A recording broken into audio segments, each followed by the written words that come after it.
No, on a computer. Oh. Yeah. It was whited out and it wouldn't work on this computer. I did nothing to this, put it to sleep last time we did the show. Check, check, check.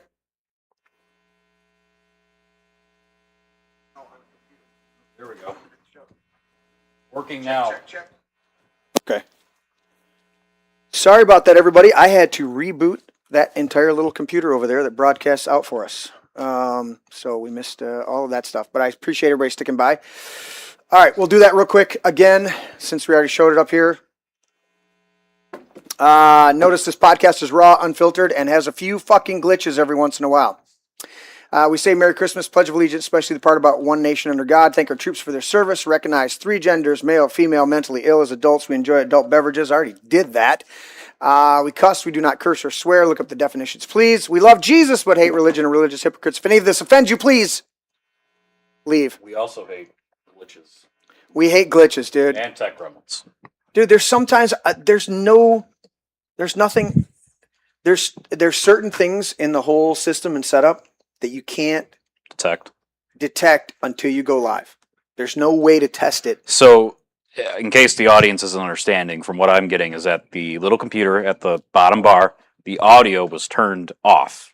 And you had to reboot that computer in order just to turn the volume up. Because it was whited out. Right. It wouldn't, I clicked on it to like go, okay, I got to turn this back on. It was whited out. It wouldn't let me make any change. I reboot it. The computer comes back up. The little speaker in the corner is lit up. Glitches are crazy.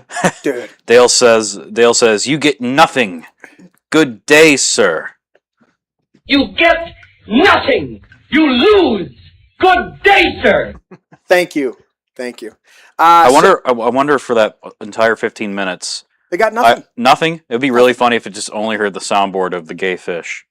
I don't even think, no, because it's coming from the one system into that computer, and that's the computer that sends it out to the internet. Right. So there was no audio going out at all. So we had some great talk up here while you guys were watching us look stupid.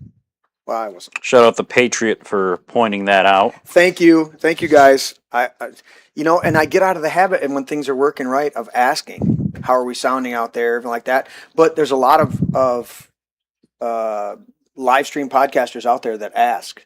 They're like, can you hear it? How's our sound? And I forget when it's working good. I just make assumptions. So anyways, I announced at the beginning of the show, welcome to the This Is My Brain podcast. Next to me, Gjergji. Hello. He's so nonchalant. Ryan Brennan. Back again for more abuse. And of course, the Black Pill Teddy.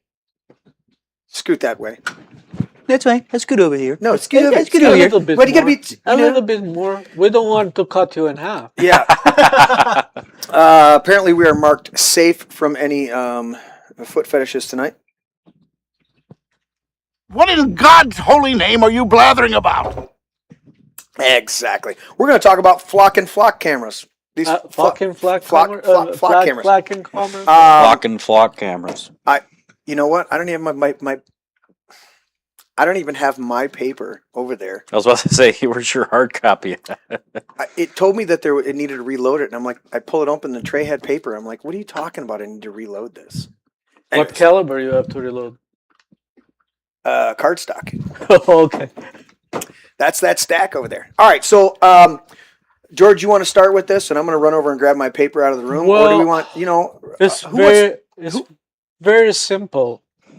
That I figured out. I invest in my car $160 to have a radar detector.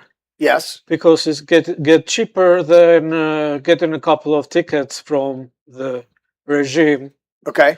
And the people that work for the regime. Right. And driving a couple of times at 1059 at Heartland 1059. Yeah. I hear the radar detector going beep beep beep beep beep beep beep beep. Right. It's like, I don't see any police here. I don't see anybody.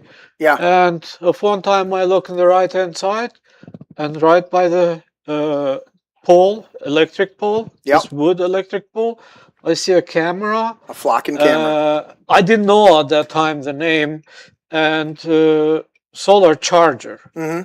So I went home and Oh, and I went in Hull, did what I have to do, and coming back again in a different place. I heard the same thing. Yeah. Pay attention. Another camera, one for eastbound, another for the westbound, so they can see your ass pretty good and see your license plate and everything. So it's going off because it's radaring you. Yeah. Now, see, I don't mind, even though I think most speed limits, some speed limits It's in not congested about small areas. speed No, limit. no, listen, I don't mind the little LED light up thing that says, 35 mile an hour, and it hits you and says you're going 37. Please slow down. And a lot of places, those are simple. Those are just little reminders that hey, you're in a small rural area, a little town. Slow down, please. Sometimes they can go overboard on that, and then they write too many tickets. I get all that. That's fine for me to have it doing a little arbitrary radar for me. But the bullshit we're talking about now, where it's doing this, and these are not government cameras. These are privately owned cameras that the government has access to. Contracts with the private company that owns them. And that's how they're circumventing. And controls all that data. Exactly. That we have no idea what they're doing with. Does it tell you even more why they're doing the data centers the way they are? Well, it might have something to do with consumers' energy and DTE wanting to supply more energy to big powerhouses, despite not having an adequate grid. But I don't know. Yeah. And who did they donate a lot of money to? In this, they donated against Steve Carra. They're trying to primary him over in his district, even though he's likely going to win. Also donate. I could be wrong. I know they donated the Haley Stevens, but did they donate the John James? Oh yes. Look that up, Teddy. You got the computer right there. All right, let's do this. Teddy's going to look that up real quick. Ryan, are you good at cold reads or no? So I didn't finish that. Oh, sorry, George. I went home. Yeah. And I talked with my son. I said, "Do you know that I have cameras at M59?" Yeah. He looked at me. It's like, "Where have you been so long?" I Right? said, "Here in the same house as you." It's not from a long time. They call flat cameras. Yeah.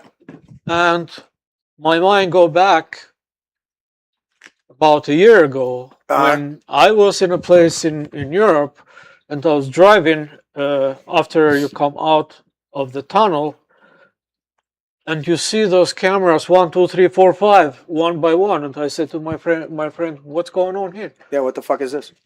What the fuck is this?" He said, "Cameras." I don't think so. I said, because if they one will do the job. Why they have 4 or 5? Oh, believe me, he said. And he is a private detective over there, and he knows a lot of things. Oh, believe me. So I can't believe like 5 cameras. And who is putting the government? We don't know, he said. And I came here.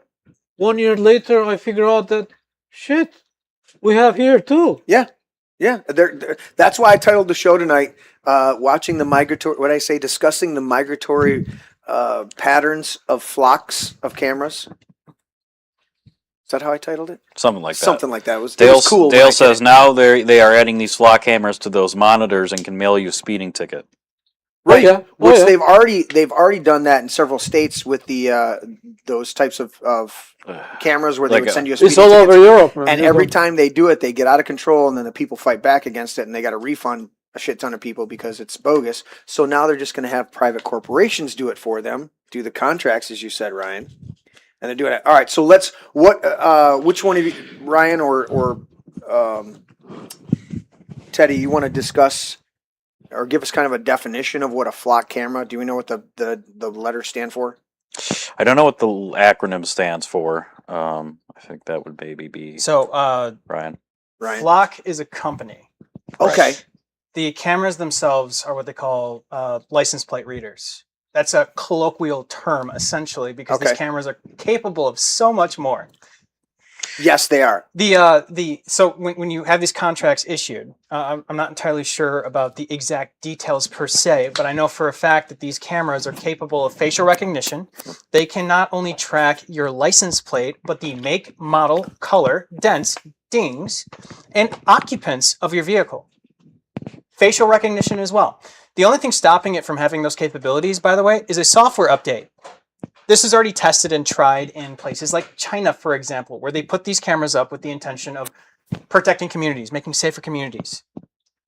It wasn't until later that they started to use them to suppress dissidents and to track and trace people. It always starts with good intentions. That we have to prevent a kidnapping of a child, or we have to be able to detect a roving criminal. But that never stops there. The government and the contracted entity, Flock has every incentive to increase the amount of cameras on our streets. Their business model has nothing to do with decreasing crime or creating safer communities. It has everything to do with creating more eyes. The government has no incentive to not use Flock more and to not expand those capabilities more.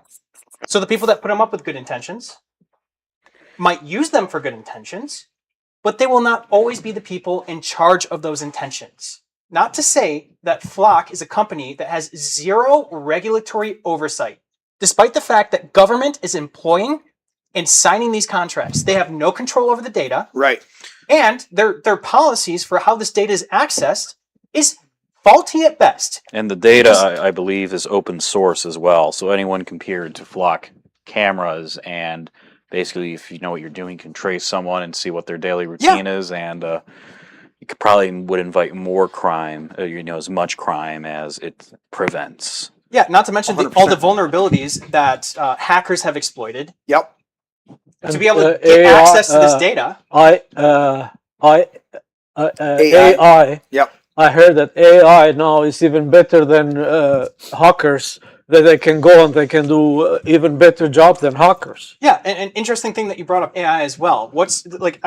I've heard rumors that state that AI is involved in the tracking and tracing of people. Okay. And if it is involved now, it will be eventually. You create this infrastructure of mass surveillance, Yes. which Flock has successfully packaged mass surveillance as safe and secure communities. You create this infrastructure of mass surveillance. Yep.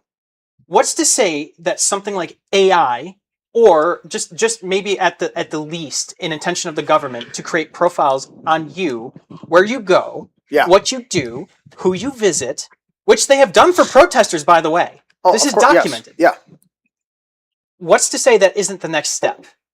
And why are we inclined to ignore or invite this to happen on the chance that, I don't know, Riverview catches a Amber Alert in progress? What's the quote that we probably all know about that, probably a lot of people heard about, but it's probably the most... Franklin's quote. Those who trade security for, or freedom for security, deserve neither. Deserve and get neither. And get neither. But what we're seeing now is we're seeing the next evolution of the tech industry, where before big tech would just harvest some data that from your phone or your whatever device you had. It wasn't really going to compromise you for in any advertising, way. For that the part. Marketing. But now we're seeing the next step where we have all these companies with AI systems. All these companies, the more data you get, the more you can make money you can make, and that's Flock's model. The more cameras you get, more data you get, and who's their customer?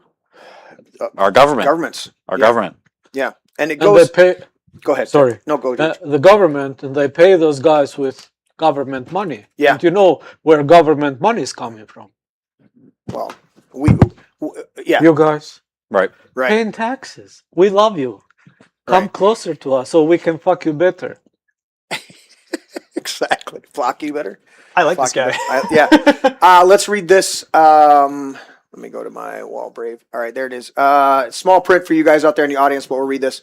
The driver's own director of content. Let's see what this. I thought there was a little bit higher at the top. Okay. The driver's own director of content, Joel Feder, was test driving a $155,000 Range Rover in suburban Minnesota when 4 cop cars boxed him and his wife in at the Kohl's parking lot with hands on their guns, all because data entry error in California created a partial plate match in Flock's AI system. That's what you're talking about, George. Uh-huh. The system ignored a 10 in the middle of the New Jersey manufacturer plate and flagged him as a stolen vehicle suspect, then tracked him for days across 18 cameras until he made the mistake of stopping somewhere without a garage. The genuinely alarming part isn't the single screw up, it's that Flock told him the system worked correctly.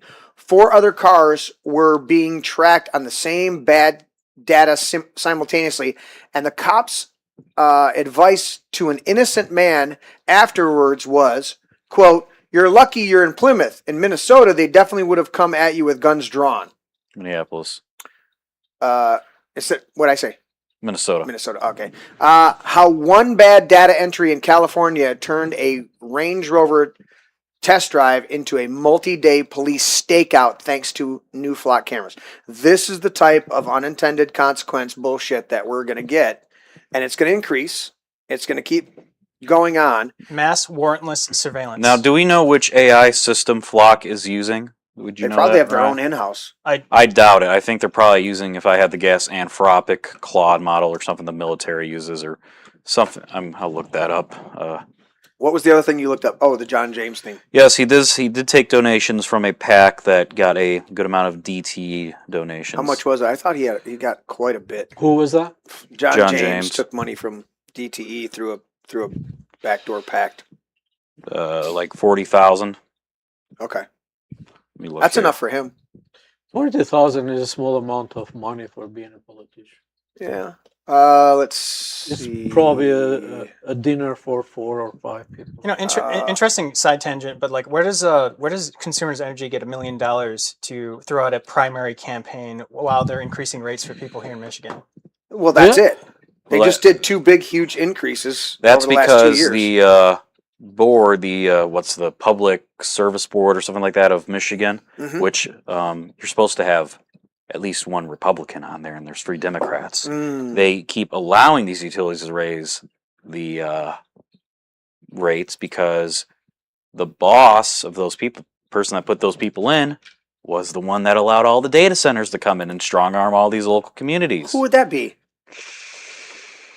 Gretchen Gretchen Whitmer? Whitless. Whitler? Is that the woman that was on the Whitler? hot mic recently saying that she'll hear the wishes of her constituents and do the complete opposite? And is that the same person that went on the stage the next day and said that democracy is a valuable institution that we should maintain? Is that the same one that She was all ignored time in the Hotspot. board and the citizens of Saline, and then broke ground with Sam Altman and CEO of Oracle? You guys are throwing out a lot of speculation here. Also, but I feel like I there's- sent you there's this some too truth in behind regards to the Saline thing. Did you Uh-huh. see that? They're saying it's closed water systems. Lie. That cool? That's And now an the automatic data center fucking and the data center in Saline wants to dump wastewater in the Saline River.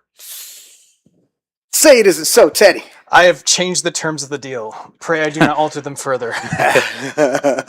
I'm altering the deal.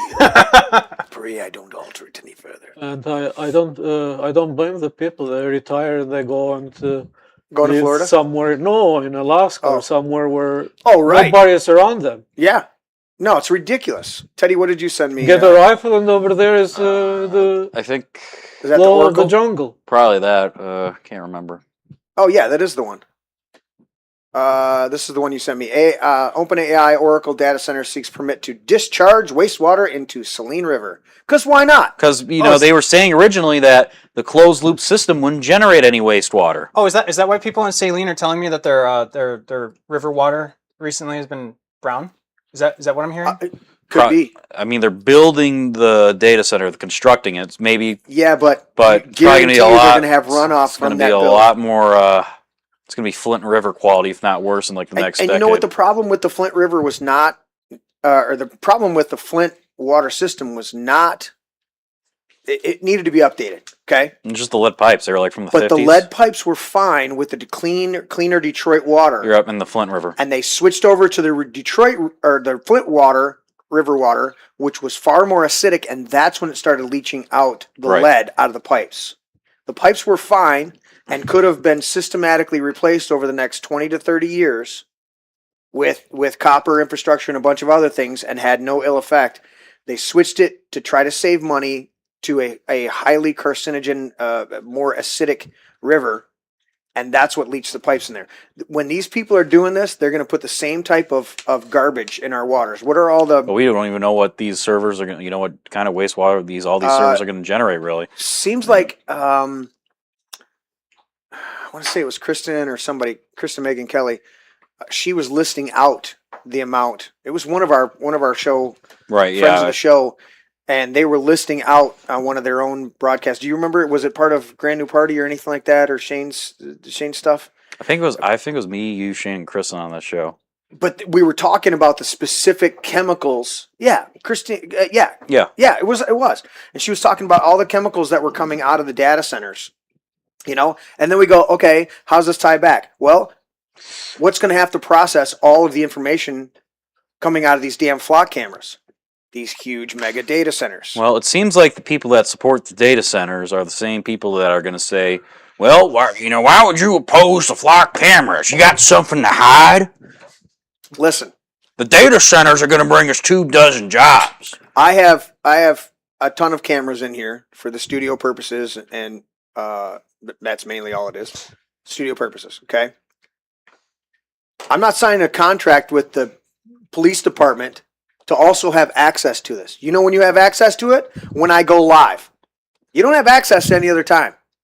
So what the hell is this? But it comes back to this, and I know I put this in here. Teddy, will you you were Ryan. You know what, Ryan? Read my can you read the Fourth Amendment for me?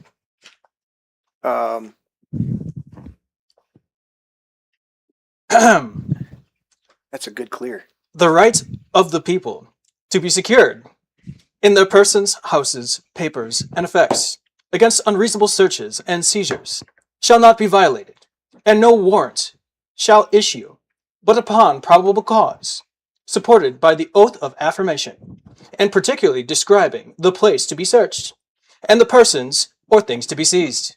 So the key line in there is, and this has been debated. There's been some Supreme Court decisions, but it says the right of the people to be secure in their houses. First and foremost, persons, houses, papers, and effects against unreasonable searches and seizures. An unreasonable search is when I'm driving down the road and all of a sudden a surveillance camera that has no authorization, then I'm not secure in my persons. This meant back then, 1700s, okay, into the 1800s, because we know the Bill of Rights was 1789. They understood this. Now you fast forward. Listen, I want to put a Ring camera on the front of my house so I can see when somebody rings my doorbell. That's one thing.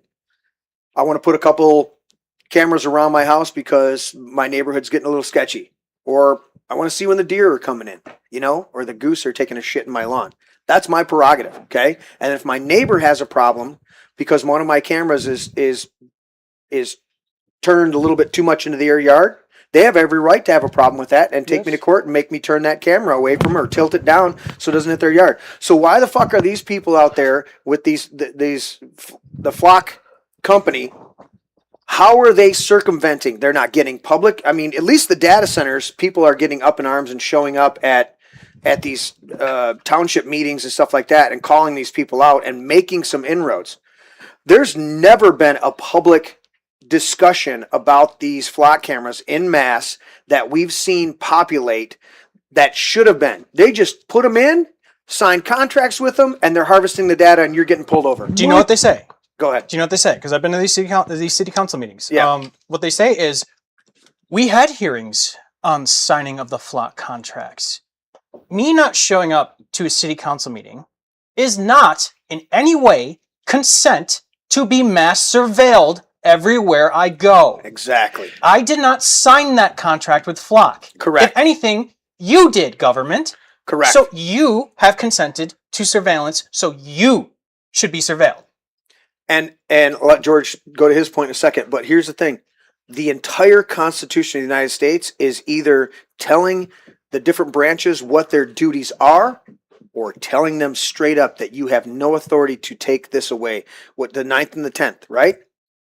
Whatever's not written down here, you don't have the authority to mess with. That's reserved to the states and to the people in particular. And so we're looking at that going, all right, dude, you didn't ask our permission. You're like a Count Dracula. We let you in the door, and so you think now you can come back and suck our blood. We're not putting up with it. On one hand, I really like this. I like the data centers. I like the flock cameras. I like all this stuff because people are waking up and they're saying, all right, I've had enough. Whereas we've been sleptwalked into all of the other things, the income tax, the property taxes, all these things. We just bent over and took it. And now people are starting to go, wait a minute. Like George, what were you going to say?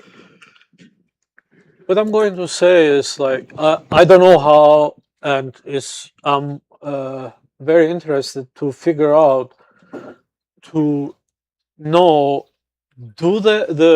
let's assume that the M59 in Heartland. Yeah. They came and they put 2 flag cameras over there. Yeah. Who did they ask? That company is a private company, so permission has to be granted to the company. It's on it's on a public road, right? It's a public road. Yeah. Who do they have to ask? M59 is Michigan under The state jurisdiction. Jurisdiction. It's not federal, I think. Yeah. Any. So somebody has to give a green light to them that okay, go ahead and put 2 over there. Right. Or they go like I get the ladder, I get my van and the cameras, and wherever my ass want, I stop and put 1 here, 1 there. Somebody give to them a permission to do it. Correct. And who is that because I sent forward to you a message that I sent to our road commissioner for Livingstone County, West Nakagiri, very nice man. We had all the time good conversation, but I sent to him twice texts and he is not responded. I asked him, what's going on? Right. Did you guys from Livingstone County allow those people to put flag cameras over there? Right. No answer. No response. Didn't our sheriff in Livingston County want more flock cameras in there? I believe. Did he? Let's look that up. I will look that up. I think I saw something on there about I know Mike is our current sheriff. Mike is very reluctant to use things that violate any constitution. He did use the red flags once on a guy that had been arrested or had incidents multiple times, and he finally said, "Listen, after very reluctant, I invoked that red flag because he was in his backyard, waving guns around, and he said there's only so much we could charge him with, throw him in the tank and give him a court date and everything like that." He said, so I used the red flag to take away his weapons. In my estimation, he used it as properly as he possibly could. And he said, I have to use the tools that's the one time. And he got criticism from a lot of conservatives. But the reality is that would be appropriate to me when you have somebody with multiple things. And it's sad that we don't have a better response to that. But Bovey says Mike did the flock cameras. LOL. okay. He said it's the sheriff's office. So the sheriff's office wanted the flock cameras. Is that right, Bovey? Trying to just find an article or something related to that. County. There's no camera in my bathroom, Jeff Amayo. Go strangle somebody. Leave me alone. Jeff Amayo is the Livingston Strangler. Again, the sheriff liked those flag cameras. Again, those are private property, and I've seen a lot of videos online when people go and cut the pole. Or I'm not saying that this is not the right way to deal with this. No. To destroy or cut the pole or do something. But who protects those cameras? Because if X or Y and Z is not happy with those cameras and go and take it down, and he get in the cameras, he has to go and deal with police and court and everything in the future. It's like, you put something that we didn't vote or we didn't like it, and now I have to go through a lot of shit to protect that guy that I don't know what he's going to do with all the data tomorrow or day after tomorrow. Right. The only thing I can speak to is how we fight them locally at the city level. And the main thing that I've assessed is the only incentive that a city council has to not put these up at the behest of the police department or at the behest of their own moral, sympathies towards, I don't know, stopping abduction of children. Right. Tell me how many children that have gotten abducted in your neighborhood recently that you're trying to stop. Yeah. I'd like to see that data. The only thing stopping them from doing that and engaging in playing into the business model of Flock, which we have established, is creating more tools for mass surveillance and not actually stopping crimes. Right. Or preventing crimes. Right. The only thing stopping it is the discontent of the people that live in that city. Correct. The problem is that I found is that you have to be very involved. And there are a lot of people that I've talked to. I'm the chair of the Libertarian Party of Wayne County. Okay. And I talk to a lot of people on the ground. A lot of people are disengaged. And when I talk to them about current events, sometimes they're shocked. They're just like, I didn't hear about that. Well, you wouldn't have, because you have a 9-to-5 job that you Right. have to use to pay for the ever increasing cost of living as the result of the government extracting your wealth and Yes. the Federal Reserve destroying your dollar and your savings. Yes. So of course they're not going to show up to a city council meeting because they're not paying adequate attention because they're more concerned with putting food on the table for their family or keeping their house. I don't know. Yeah, and most of these, because I've dealt with this in the past, most of these city councils, township councils, all these things like that, their requirements to notify the public are antiquated. It's put it in the newspaper on the back page or something like that. Post it on the That website. nobody's reading, or post on a website. So unless you're engaged and you want to be there, you're not going to know that they posted this. And they go, "Well, we posted it." So, according to this article, sorry to interrupt, the, No, go. the Sheriff's Office of Livingston County did sign a contract with Flock. This article was back in June of this year. Okay. And Mike Murphy was brushing off concerns over privacy, saying that they aren't valid, quote unquote. Oh, they're not valid. Dude, anything that's see this And, is where they oversee 37 Flock units, including 30 within Howell, the city of Howell itself. This was back in June, though. So where did you two told me before the show? There's a whole couple websites that have. Yeah, go to flockhopper.com. So there's two sites I know about. DFlock, and then what Ryan was saying, Flockhopper as well. That's it. That's an interactive map. Like Yeah. when you go to the website, it's like straight in your face. Yeah, I seen that. Yeah, you want to talk about the migration can't of flock believe cameras? how It's- much- they're coming from Detroit. Because look how much Detroit is lit up like a Christmas tree. They destroyed Detroit. You seen the last news a couple of weeks ago? Is it .com or Flockhopper.com or? Just look up a Flockhopper. It'll take you. It'll be the first thing that comes up on the search.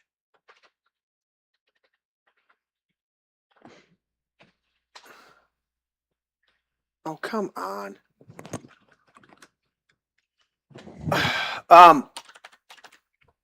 Think about this, guys. I guess I'm the one that knows the most. Oh, come on, you auto fucking stupid. You know, I really hate technology sometimes. Just space it after you put in Flockhopper. There you go. But it wants to auto Right. fill it in for me 3 fucking times. There you go. Is this it? Top one. Yep. Top one. Okay. So we're going to go to this website, but think about this. 20, 30 years Look ago. at that. 20, 30 years ago, what did we have, guys? No cameras whatsoever. No forms of mass surveillance. But you had a sign with a camera on it that said neighborhood watch. Yes. Even though there weren't any cameras, you had a neighborhood watch. And what was it? It was all of your neighbors. communities policing themselves in good faith. You know they're And they taking. had They were. great, low crime, great aesthetics. You knew your neighbors. I remember them. I remember the people walking. They're walking with their neighbors and just patrolling the community. They were already going to do some walking, so why not sign up and do a walk during certain times, right? And they've systematically done away with that, destroyed our local neighborhoods, and now they're putting in these surveillance cameras. That's what government does. Yeah. It outsources all of this community technology that we used to have, getting Yep. to know your neighbors, Yep. and I don't know, patrolling and being like patrolling in good faith. Yeah. Like you're not trying to lock people up. You're trying to make sure that Or people write them a aren't- bunch of fucking tickets. Yeah, correct. Like not trying to just find them for no reason. My son's girlfriend got pulled over because she got into the turn lane too early. Where? Right here on 59, turning on to Eager, because they put the light in here. Mm-hmm. Well, you've got the last 10 feet is where the white line actually curves to go make a right-hand turn onto my road, okay? Well, everybody cuts through the shoulder to get around the 1,500 cars that are parked, that are sitting at the light. And they cut through there and they come to the corner and they turn right. Well, apparently the sheriff's department feels like they're going to stake that out and pull a bunch of people over because you turned too early. Fuck you. It's all about money. Flock man. you. Exactly. Fuck you. It's all But about money. It is all about the money. And that's what pisses me off. If they came up and they said, so I grew up in where I had, my kids were real young. We were up in Vassar, small town near Frankenmuth, okay? I knew all the cops. I was a youth leader there. good rapport with them. They were called multiple times to my house because my band played after 9 o'clock and there was a city ordinance that you couldn't play music, and we would forget and we'd be playing. They would sit in the driveway listening and then finally come up and knock because they were hoping that we would like look at a clock and see what time it was. But we'd be jamming out twice a week at my place before we do concerts on the weekend, and we'd have other people that would drop in, and so we're jamming. Guys are coming from work, getting to my place around 6:30, 7 o'clock, and we'd jam till 9 o'clock, and sometimes you'd forget, and it'd be summer, and I'd have the windows open, you know? Everybody loved it except one old neighbor guy that would always call at, 9:01. Anyways, cops always come to the door, hey, and I go, all right. I said, we lost track of time. He's like, sounding good, guys, but you know the ordinance. I go, okay. I got pulled over by those cops every once in a while. I lived there for 11 years. Every once in a while, I get pulled over. He comes up to the car and he goes, oh, Jeremy, I thought it was you. Hey, your taillights are out. It's probably a fuse. I'm going to follow you home. Follows me home. He goes, yeah, it's probably just a fuse. I said, yeah, I'm going to check it right now. He's like, all right, you have a good night. Done. Now, 9 times out of 10, you got a fuse like that, your car's getting parked on the side of the road and you can't drive it. It's inoperable because your taillights are out, even though all taillights have reflectors built into them because a fuse can fail. All this stuff. It all becomes a fucking Ponzi scheme and a rape of your pocketbook, and it's selective because they're not pulling over every speeder and they're not pulling over everybody that doesn't come to a complete stop. They're only pulling over the ones that they see. So when they put these cameras in, now they're trying to catch everybody so that they don't have selective enforcement, but now it's just this blanket enforcement and you're going to toe the line, and everybody's going to be like, why don't I just get one of these auto driving damn cars? Because it wasn't me. It was on auto drive. You get what I'm saying? No, I get what you're saying. So it's crazy. All right, let's look at this map. Bobby says Jeremy was always on the wrong side of the law. Breaking the law. All right, look at this. Look at this damn thing, dude. You can take the part of California, shove it on the right-hand side, and half of United States is red. You gotta click on the map. You got a lot in Florida, the supposed freedom state. Click and drag on the map, and then you can zoom in. Look over there at Chicago area. Now you can zoom in.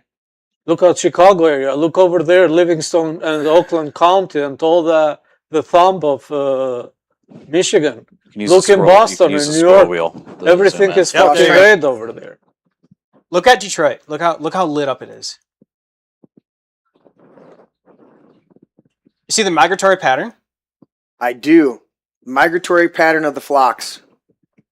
Look at that. And look, what are we saying? How many cameras did we say were here in Howell? According to the article back in June, 30. Well, that don't look like 30 to me. Within the city.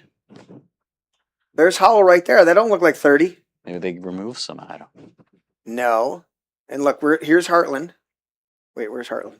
Heartland's a Yeah, little there you go over 23. there. There is M59. Can you see it? There's one right there, George. That I is guarantee after 23. But if you go in the west side, Yeah. look at the west side. It's exactly 2 of them where I told you there are. One is before you go to Latson Yeah. One is Road, after. Yeah. and another one that is looking at eastbound is after you leave the Latson Road, and is over there, not too far from the veterinary hospital. You know where that barn. Union Center is over there, somewhere in the area. Yeah. Not too far from the guy that is building the gym. Yeah. Look at that. You know what? What's funny? You know what I'm seeing here, guys? I don't know if you guys are noticing this. Socialist Canada doesn't have a single fucking one, or maybe they're not monitoring them. You open. I was thinking about that one. I was thinking about that one. But do you know what's happening in Canada? They put those cameras on the road to not only to read the license plate, but to give also the tickets. Yeah. What's happened is I'm talking about Toronto, and I know this exactly because a friend of mine lives over there. Okay. And people used to go and spray with a black spray paint. They moved it. They turn upside down. They broke it, and the mayor of the Toronto decided to take it away from the roads. Those cameras. You know, we can say socialist Canada, but I give to Canadian people a lot of credit first of all, the truck drivers. Oh yeah, no, the people are not socialist. The Socialist government is. people of Canada. No, No, there were some drivers with big balls. Where were the United States truck drivers to do the same shit? They did some bullshit driving because- around well, Texas and Because they haven't been pushed to that point of standing up. That's the problem. Is people didn't give a shit about these data centers until they watched these earth movers and bulldozers in their backyard clearing 1,000 acres, and realized, wait, I put up with the solar panels that I can hear humming at 60 decibels constantly, 24/7. Now you're going to put this damn data center in, and you've done nothing and not asked the public. Most of these things have been in the process for 5 to 10 years before the public ever gets a hearing on it. cancer spread in data centers. Oh, With 100%. all the radiation and everything that they emit. Yeah. It's like people, a friend of mine, I was talking with a friend of mine in Indiana, and he got a cheap house near those towers Right. that emit. Right. Well, I don't know for what they are exactly, but he said, "Oh, I got this house for $80,000." And I look at him and say, and now I said to him, "How long ago?" It was about 10 years ago. Mhm. Have you ever thought to sell this house? He said, "Why? It's paid for." And I showed to him all those antennas over there. Oh, hell yeah. He was like, all "What? radiation." Do some research." What, He 2 days later, he told me, "I'm looking for a new house." yeah. The 5G towers, they put that one tower in California in front of a elementary school, made it look like a tree in the middle where the kids walk up, where they have the little islands and you drive the cars around and then circle around behind it. So right in the island, they put this 5G tower in the middle, as close as you can get without putting it on the building itself. Okay. Kids started coming, the clusters of kids coming down with cancers. Little kids. Little kids aren't prone to cancer unless we're doing something to mess them up. They don't naturally just get cancers. Yeah, okay, we can watch some of the late night TV commercials where they're, we want to help Shriners kids or whatever these things are. That's not a normal thing for kids. They should have a robust system, okay?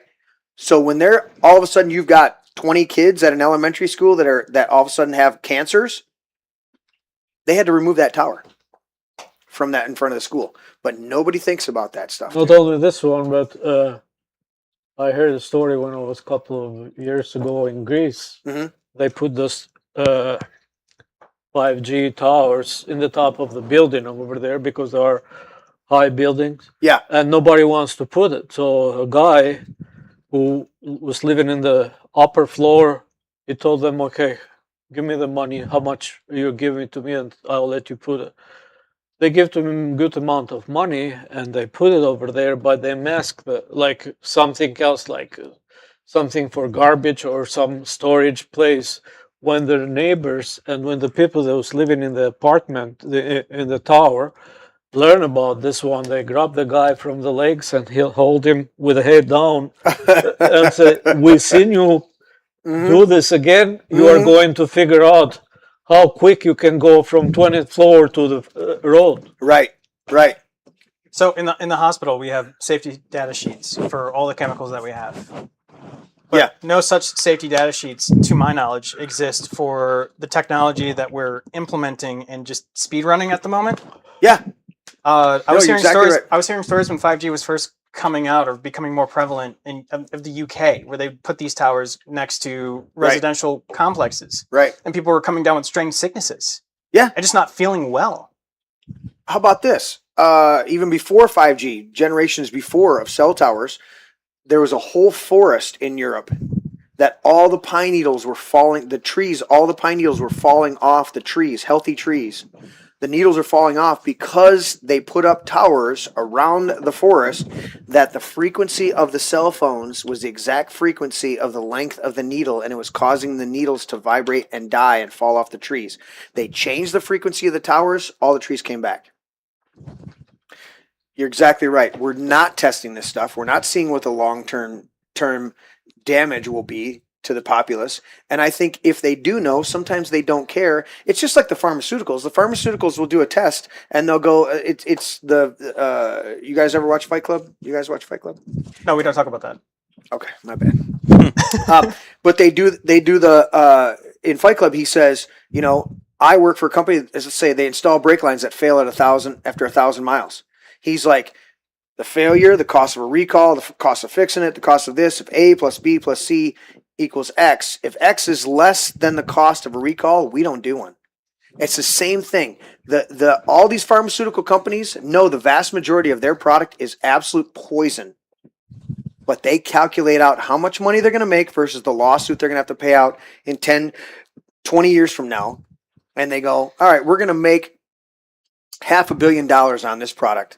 We're going to invest it in various other things in the stock market. We're going to watch those stocks increase. We're going to have high-end yields. Even just a simple savings account, they're going to double or triple their money over 10, 20 years. And then when the lawsuit comes and they settle for $50 million, well, they made $500 million to begin with, and then parlayed that into a whole bunch of other money increases.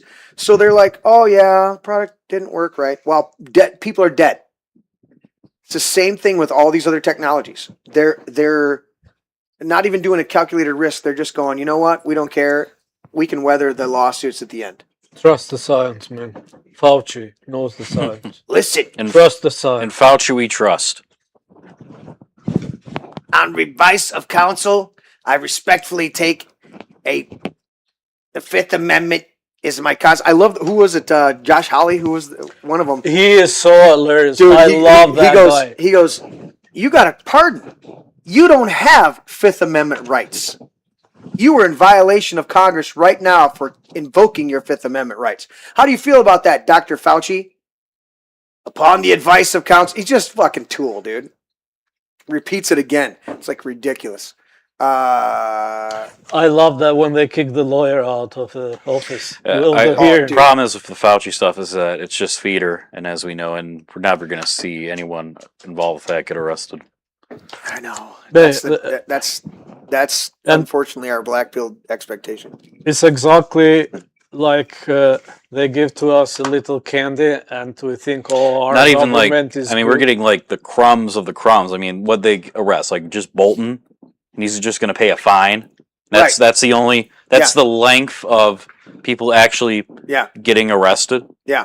But even if they do arrest Fauci, and even if they do lambast him with charges, it doesn't actually fix the problem or the culture that allowed a Fauci to do what he did. All you're doing is crucifying a man. You're not changing the system. Yeah. Right. Well, look at RFK Jr. and everything that he's been doing in there, and how much the bureaucracy fights him continually to not implement the changes that simple changes and good changes. And what's upsetting about the contemporary culture as it is, the land of the free, home of the brave kind of thing, it's just like they'll watch a crucifixion of Fauci and they'll be like, we got him. The problem's fixed. Yeah. And that's where they'll stop. Every single time. Yeah. They won't go after every other apparatchik of government that facilitated his ability to do that. Not just people. We're talking about government systems. We're talking about institutions. The same way if you put up flat cameras all over the place, and you have a foundation, a concrete foundation for a mass surveillance state. Yeah. If you arrest and try and string up the guy that let that happen, right, and all you do is pat yourselves on the back, the problem doesn't go away. Correct. It's Mangione shooting the CEO of whatever. The devil you do versus the devil you don't. It's like, okay, you shot that one guy. Do you think you put a dent in the fucking pharmaceutical companies? There was another guy like a row of teeth on a shark waiting to pop up in his place. Yeah, you know what the other CEOs did too? They increased their security. That's all they did. All he did was probably just strengthen the pharmaceutical apparatus. Yeah, because the government stepped up and said, "Oh man, they're trying to shoot you guys. How can we give you more indemnity? And how can we give you more? How can we give you more tax breaks? More tax breaks. Look at this one. Free the Mitten says, "Love you, Rin." Don't know if talking to Ryan or not. Oh yeah, it must have been Ryan. Yeah, that is a. Is that an inside joke calling you Rin? It is, and I love that guy too. Look at this one over here. We are overdue for this kind of spirit here in Livingston County. This is Troy, the Troy mayor. 3 flock cameras have been vandalized overnight. Look at that. What's wrong with that? I was there, and No, it's long overdue. I was there, and actually just tipped over on its Yeah, own. It yeah. was- No, That's no. all that happened. That's all I tipped have. It over? just tipped over. That makes a more very sense. brief tornado. That makes more sense. There was a tornado in Wisconsin, and then everybody was like pointing out, it's a bad thing, tornado destroyed all homes. Like, oh man, that flock camera getting destroyed by a tornado was awesome. You guys had me worried for a minute there. I thought somebody in Troy actually found their balls, put them back on, and then went out there and did something like a man. Well, I wanted to point out a little bit ago the original kind of flock manned system, or what's the word, model, and that was the ULEZ cameras in London, like back in like 2018, 2019. Okay. When they have CCTV cameras and all that around London, Yeah. monitoring your car to see if it would, and if it went over the carbon emissions like limit, you would get fined like I don't know, a lot of money in British pounds every day or something. Call like that. farting. Mhm. Yep. Yeah. Look at And this. people were touring those down left and right in London too. I remember seeing that back in like 2019. Absolutely. Ella Bella's in chat saying in some states people are cutting them down. My heroes. Yeah. Look at this one. What, you're chair of Libertarian Party of what county? Wayne County. Wayne County. Look at this one. In Wisconsin, flock, quote, safety tunnel vision. Normalizing mass surveillance, mass location tracking, zero public oversight, illegal cross-agency data sharing, police database abuse, warrantless searches. But it catches criminals. Oh, automatic police flagging, searchable location history, lockdown enforcement tech, nationwide vehicle database, public-private surveillance infrastructure. But it catches criminals. The only people that hate this technology are Are people who criminals. want to commit crimes. What are you trying to hide? It's like damn I said, it's criminal. like the same people that support the data centers are like, well, I support the data centers because it'll bring us 24 jobs, and we have to watch out for China because China has 300 data centers compared to our already 3,000 data centers. But we got to build more because China. Obviously, we should do what China does Yeah, all the time. obviously we should be better than China because that's the American way. I don't know why we haven't set up our own gulags where we harvest. Oh, wait. We do. Just not to the extent. We do have most of our prisons run privately. Right. Which is an abomination to our Constitution. We don't straight up have 3 million Uyghur Muslim slaves in slave camps. Do you know how they caught all those Uyghur Muslims, by the way? How'd they do that? It was a thing called a flock camera. Was it? Oh, really? Yes. That's how they catch them in China. Yes, the same technology was used in China to track, trace, and capture dissidents. And then they put them in the factories. It didn't start there, though. Of course, it always starts with safer and secure communities. Mm-hmm. Just like how the income tax was temporary. Yes. How about this? To protect my community, I will use my Second Amendment right that didn't give it to me but enumerates it to self-protection. And if I need further protection, then I will call my duly elected sheriff who should be obeying the Constitution 100%. And then at that point, we have posses under the sheriff, but we also have a well-regulated militia. How about those were the things that our founding fathers recognized as self-protection? First and foremost, you with your right to keep and bear arms. Second, your local sheriff. Third, a posse that your sheriff can put together. Fourth, a well-regulated militia from your state that can go forth as part of the national defense. Those are the areas of defense we're supposed to have. Not this permanent fucking surveillance state where they're watching everything we're doing and they're telling me. No, it's the same as the idiot in Ann Arbor that shut down your festival last year. Allegedly. Allegedly. Anyways, my whole point is, okay, they come in there and they're little busybodies and they shut things down, right? Yep. And they're offended by, oh, you're going to have gun safety tests. You're going to have gun, and with where no guns are going to be present. where no guns are going to be, but you're going to teach gun safety. These are the same guys that if there was a criminal issue in their neighborhood and they could get to it fast enough, they would call 911 and have police officers with guns come to try to protect them or save the situation. So so you they don't want wouldn't guns. get there in time, so they come to a crime scene. Correct. And not an active situation. I think the same argument that the pro-flock people are saying, I could say back in the 1700s. Well, why don't you want British soldiers to quarter in your house? Are you trying to hide something? Yes. Listen, I gotta back the red, okay? I gotta Yes. back the redcoats because God bless the redcoats. If it pleases the crown. If it pleases the crown. Do we have any? I'll ask this question here at the table. I think I know what the answer is. Pretty much every single human on the face of the earth. Do you guys use the bathroom? I've been known to do that. Okay. Do you have regular times of urination and bowel movements? Mhm. Okay. Do you want people to go with you into the bathroom stall and help hand you the toilet paper? I mean, it depends. I mean, or help you out? Are you the queen and you want an official ass wiper to be right there for you to sop up the little bit of dribble? You know what I'm saying? I understand you completely. It's the same fucking thing. I have nothing to hide while I'm in the bathroom. Everybody takes a shit, okay? Everybody uses the bathroom on a regular basis. Some people in first world countries more effectively than other people, But either way, everybody has bowel movements. Everybody urinates, okay? So guess what? I still don't want you to go in there with me.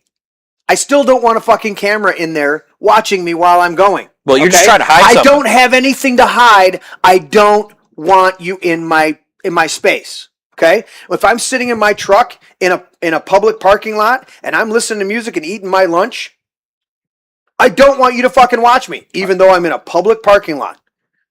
That's the right of the people to be secure in their persons, effects, papers, and what was the fourth one? I'm drawing a blank. Effects. I said effects. Persons, property, Domicile. person, property, papers, and effects. I don't know. It's right Yeah, here. I think you covered it. Yeah. Okay. My glasses on. Dale says goodbye. Oh, Yes. Dale's getting ready. He's got a He's got a car show. car show tomorrow. Dale, have a great time at your car show, buddy. Catch us on the flip side. You can catch the rest of the show on replay. Goodbye, Dale. I miss you already. If we have audio Dale's with awesome. it, hopefully. Persons, houses, papers, and effects. Yeah. You got it right the first time. Yeah. Unreasonable searches and seizures shall not be without a warrant. And they've circumvented this so many times. They come up and they go, "You know why I pulled you over? I don't know. You don't have a warrant." But they circumvented it because they got us to register our car as a motor vehicle. So you have a contract with that legal entity, which gives them the right and authority Yes. to infringe upon your freedoms. Correct. Even though the Constitution enumerates that we have the right for free travel without being molested or impeded. So there's a man up north. His name is Mark Baker. Mhm. And I'm not entirely sure what case he was involved in, but there was a case that he was subjected to by the Department of Agriculture.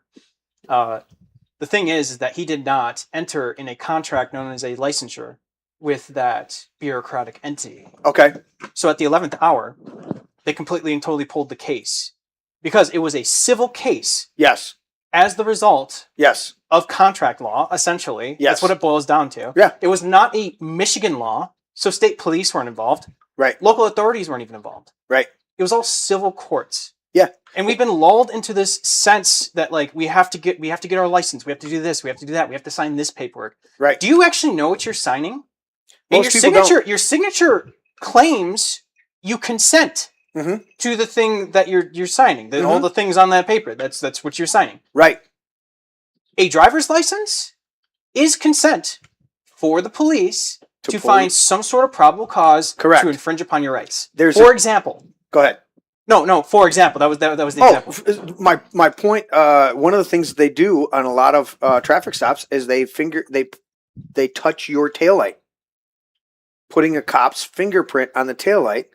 So later, if they were to dust that taillight, they can prove that they've had contact with the car. There's a whole setup, just like you're talking about the contract law. But one of the things they want to do is be able to come up and have contact with your vehicle and basically tag it and go, I was with them. Yeah. It's amazing. You go to traffic court and it's this guy across from me that pulled me over for arbitrary bullshit. All right. Well, you made a rolling stop. Did somebody get hurt? Was there traffic? I had a car totaled years ago by a drunk. I got $400 from my insurance company to fix my car. That guy didn't get he got a ticket for failure to yield. Okay. But you move forward a few years, and I go, wait a minute, this guy gets a failure to yield ticket that he paid off when he was drunk. The cop goes, yeah, I got a cold. I couldn't tell if, I can't really smell if he's. I'm like, dude, he's bouncing off his car right now. He made a left-hand turn in front of me. You totaled my car. He has no responsibility because the state of Michigan, we have no fault. Okay, it's not that guy's fault. No, it is your fucking fault. You wrecked my car. Go sell your fucking house and replace my car. We've lost the sense of personal responsibility, and the more responsibility is eroded from the individual in this country and in all of Western countries, the more mass surveillance and government encroachment and erosion of our enumerated rights in the Constitution and Bill of Rights is going to happen. Another thing that I've noticed that has eroded over the years. I'm 30, so I've seen the movies of how police used to be, and I've heard stories from my parents about how police used to be. My dad was somewhat of a right. A little bit of a troublemaker in his day. He's told me stories. Oh, he's a little spicy. And the police not only knew him, but they knew his dad. Yeah. And there was no arresting, there was no fining, there was no infringement of the state. It was just like, if I have to talk to you again, we're gonna take you back to your dad in a police car, and he's gonna deal with you. That kind of thing. Right. The idea of protect and serve has become so bureaucratic and disconnected from the people they're quote unquote serving. Yeah. And serve implies service. Right. And what service are you providing me by establishing an arbitrary, like, I don't know, a speed limit, for example? If I was speeding for whatever reason and I didn't hurt anyone, there was no victim, there was no crime. There's no crime. Yeah. What is the point of a fine? I understand that, like, we should be doing those things. Like you were talking earlier today about the radar that picked up your speed. That's a recommendation. Oh yeah, driving down through a little town and they got a little 35-mile-an-hour thing and it says, you're doing 40 miles an hour, please slow down. Or it'll say slow down with the LEDs. All this tangent to say, like, it feels more like a bureaucratic machine these days rather than an entity that is protecting, serving, knowing their community, and adequately just I don't know. It's all about the money. Do you remember? Probably you were too young, but do you remember in the old days the police stopped you, say, "Okay, you have a nice record. I'll let you go with a warning." Yeah. Tell me, or DNR. Tell me, or I can tell you that so much ticket that I paid during the time for 26 years, I never seen a police being so nice and say, "Listen, guy, I seen you're driving over the speed limit, but nothing happened. This time I'll let you go." No. As soon as they come and they see you or they stop you, they see you in the sign of money, a couple of $100. This is how they see you. It's the same way like in medical field. Like you have to go on every year to do a checkup with the doctor. No, I don't have any reason to go every year because I came this time because I was having the problem. I don't have a problem next year or so, but they want you to go because the money has to continue flowing through the system. And I'm not sure, but I was reading something that that money that the police get, the police department or whatever is they get, they go through, they put in the stock market and they invest over there. All that money. I think too, what we're seeing with when a lot of these town, city council meetings or town council meetings, we're seeing a lot of people nowadays getting arrested for just anything. You can stay, you can talk over the limit, or I saw a video of like someone clapping right too loud and that offended one of the council members, and then they just get the police to arrest them. Right. And there's no pushback within that institution or within that institutions.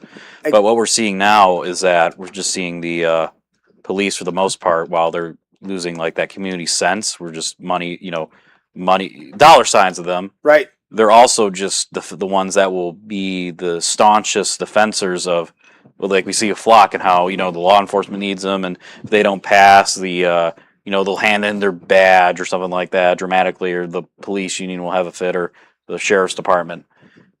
And the interesting thing is most of the individual cops, when you talk to them, and I've got a few friends in different police forces, I won't give their name away, They'll tell you they hate traffic stops. They find it just as much bullshit as we do. Okay, but it's part of their job. And if they want to do all the other things that they do for their community, that's part of their job. Now, I will say this. If I got a guy ripping through a neighborhood doing 40, 50 miles an hour over, I do want some mechanism to stop that motherfucker from taking out a little Perfectly kid. Okay, agree. I understand that. 100%. But then part of my strict libertarian viewpoint on some of that stuff is until you actually have a crime where you've destroyed property or affected somebody else's life, then it's hands off. I want to go there constantly and be consistent on that, you know? And that's my feeling on it is, and you said it earlier. It's like, did I cause a rolling stop? Did I hurt somebody? Was there an accident? Where's the injured party? Oh, it's state of Michigan versus, okay, I would like you to have state of Michigan step up here and face me because I have the right to face my accuser. Oh, it's actually this officer that just filled out the paperwork. Okay, the last time I was in for a traffic stop was 12 years ago, something like that. Nice. No, 15 years ago, right? Wow. Got pulled over. The vehicle I was in, it was my vehicle, but it was bought in the company's name. Okay, so it had the company plate on it. Means that my birthday's in November. This plate expired in February. I got pulled over, and the cop comes up. He goes, "You got an expired plate?" I said, "Oh." I said, "Well, it's in the company name." And I pulled out the papers and I handed it to him. I said, "It's in the company name." He's like, "Oh." I said, "So I don't take care of the plate, and I don't walk by the back of the car every day to make sure that the tabs are right." So he says, "Well, I go to court." Okay. And I get in there. You know what the magistrate says to me? "Mr. Gibbs, you're here." He says, responsible with an explanation or not responsible. And I said, "How about not responsible with an explanation?" And he went, "Oh, didn't give me the option from the bench." No, I know. He said, okay, raise your right hand, Mr. Gibbs. Do you swear to tell the truth before this court proceeding?" To whatever the preamble is, because they don't do "so help me God" anymore. And I said, "Yes. Yes, Your Honor, I do." And I said, and he goes, "Okay, you may proceed, Mr. Gibbs." I said, "Car's in the company name." I said, it's not my responsibility to change the plate. And I didn't know that it was past the date on the tag. Tag was still February. I was still in February, but it expired February 10th, and this was like February 26th or something when I got the ticket. And he was taken aback that I pushed back on him.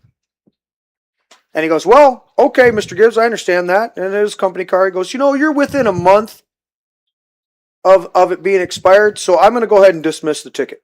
No shit. If he didn't give me the fucking option of not responsible, not guilty. There's no guilty. Not responsible. Not responsible with an explanation. He gave me responsible with an explanation, or not responsible. Because if I say not responsible and I don't invoke my right to speak on it, he's going to go, "Well, you were responsible. I have the ticket here and I have the officer's sworn statement against you." I'm like, "Not responsible with an explanation." He's like, "Oh, he didn't even give me that as an option. I had to invoke that." They know That's what how they do. It's a application- system, and that was my point. Is that nowadays a lot of these institutions, police, state police, whatever, they're more they're just meant to enforce what the system wants, and that's just more bullshit, fines and all that, instead of actually, for the most part, helping out the community and improving community relations. When you get pulled over by a police officer, when you guys get pulled over by a police officer, does that make you appreciate the police force more? Or does that go, "Why the fuck are you pulling me over?" Right. Because you guys aren't using your vehicle like a Muslim terrorist and driving through crowds on a Christmas morning, okay? You guys are trying to go somewhere. Every single time I've been pulled over, either I can give you one instance that was a misunderstanding, or it was a bullshit situation. I got pulled over in the midst of the flow of traffic. And he says, "I was speeding." I'm like, "Why didn't you pull over the other fucking 10 people around me?" Didn't you just impede traffic to do that? Exactly. You impeded traffic and caused more of a hazard by pulling me over. One of the last tickets Vince got was he got pulled over, and while he got pulled over, or he drove by somebody that was pulled over. Okay, he slowed down, squeezed over next into the other lane to go around it. All right, goes by the cops, drops what he's doing there, races up, pulls him over, and he goes, "I'm pulling you over because you ripped by me while I had somebody else pulled over." He's like, "Dude, we're on a freeway. I come up over a hill, you're there. I slowed down as best I could without causing an accident." And the cops all freaking out and everything like that. I'm like, you know how you eliminate this? You know how you fix this? You don't Stop having building fucking highway. traffic. You know how many cops' lives will be saved if we stop having arbitrary fucking pulling people over? When you cause an accident, be held 100% accountable. Okay? You want to be one of these big assholes in your huge ass fucking truck that drives 110 miles an hour down the freeway and you cause an accident? I want you in fucking jail. I want you to pay for whatever damage you've done to somebody else's vehicle. I don't want you pulled over until that point. I want you to be the biggest asshole that you can be. Now, that's unfortunately going to have a lot of victims, but it'll be real quick to clean the system up because people won't drive like assholes if they're actually held accountable. Listen, something a response of the cop of Livingston County. Beginning of this year, my son had an accident at M59 going towards east with a deer over there by AutoZone in that certain area. Okay. There are a lot of accidents over there because a lot of deers cross over. So he hit the They deer. need to really talk to the deer about going to a better place to cross because the deer He hit shouldn't be the able. deer. The car. There ought to be a law. The car was damaged. Right. And now we are waiting for police to come to report that and to get the police report so he can claim the insurance. Yeah. We're waiting over there, and that night was St. Patrick's night. So a cop goes by. I said to my son, "Wait, I'm going to follow this guy." And he stopped on the parking lot of what is a Bell Tire. Okay.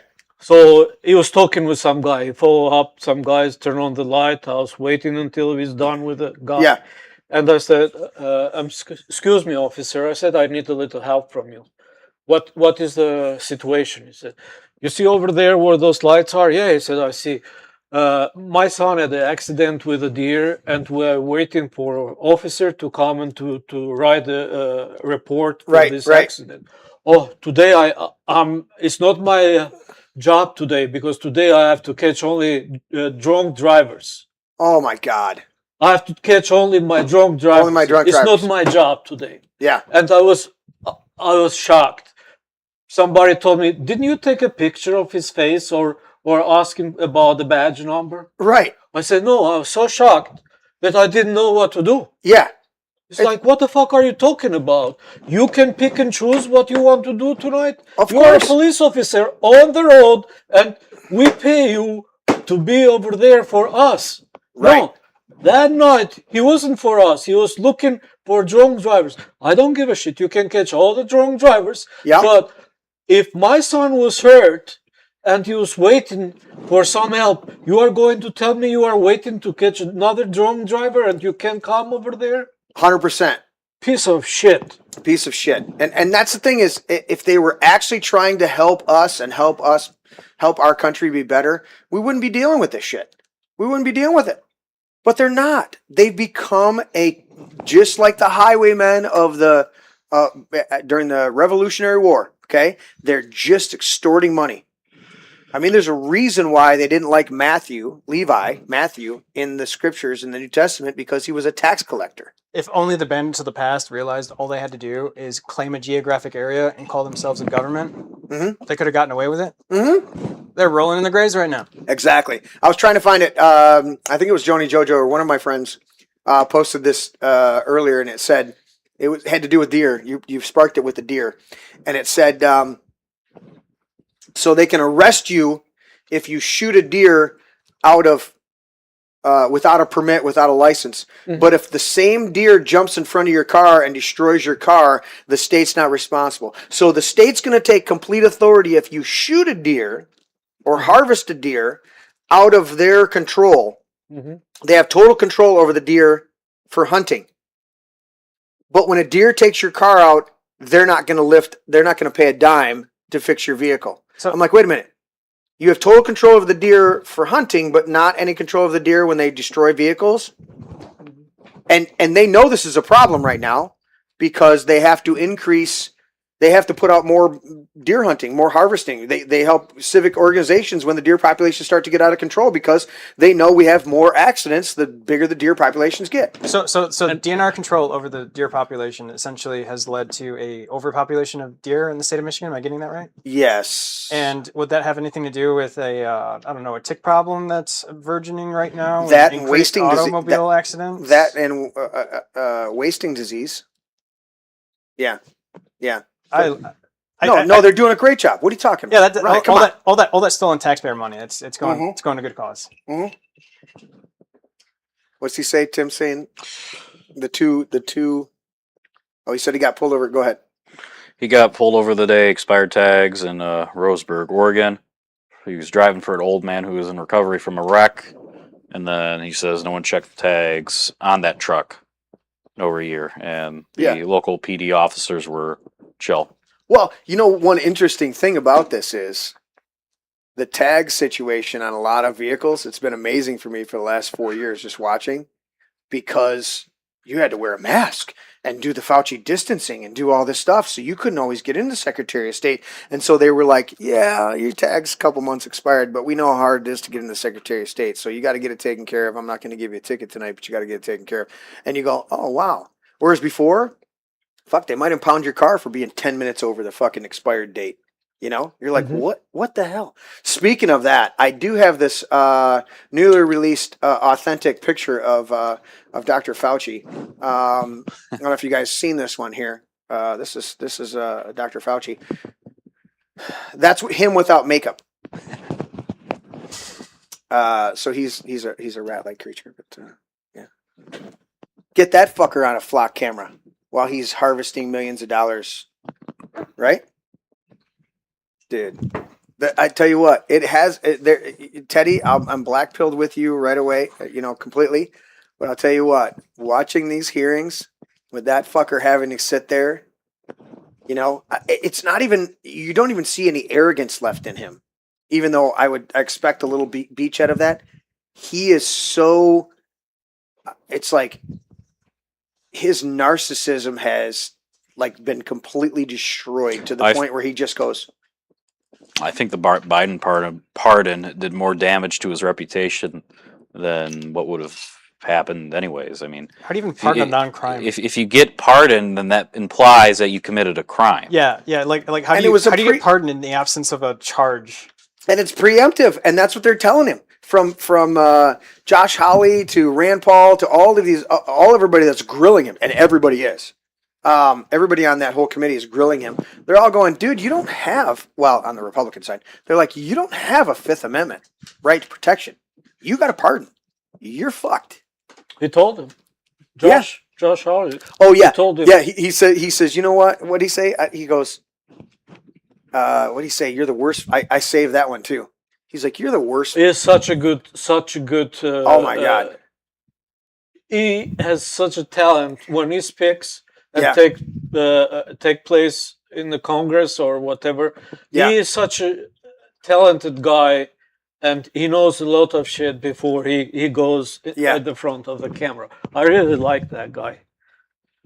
I hope that I don't get disappointed like I got disappointed with a guy from Ohio who is Vivek. Who? Vivek. JD Vance. Yeah. Thinking of two different things. I'm thinking Yalcon. You're thinking something else entirely. Well, I mean, it's throw out not really that big of a difference. We throw out disappointment with a politician and we name the state. There's quite a few to choose from. And that's why, at this rate, voting, if you're voting at all, like Republican or anything like that, and if you're like me or Gjergji, how delusioned or black pill, whatever you want, it's just basically like it's a It's like a rain dance and a humiliation ritual at the same time. You're trying to.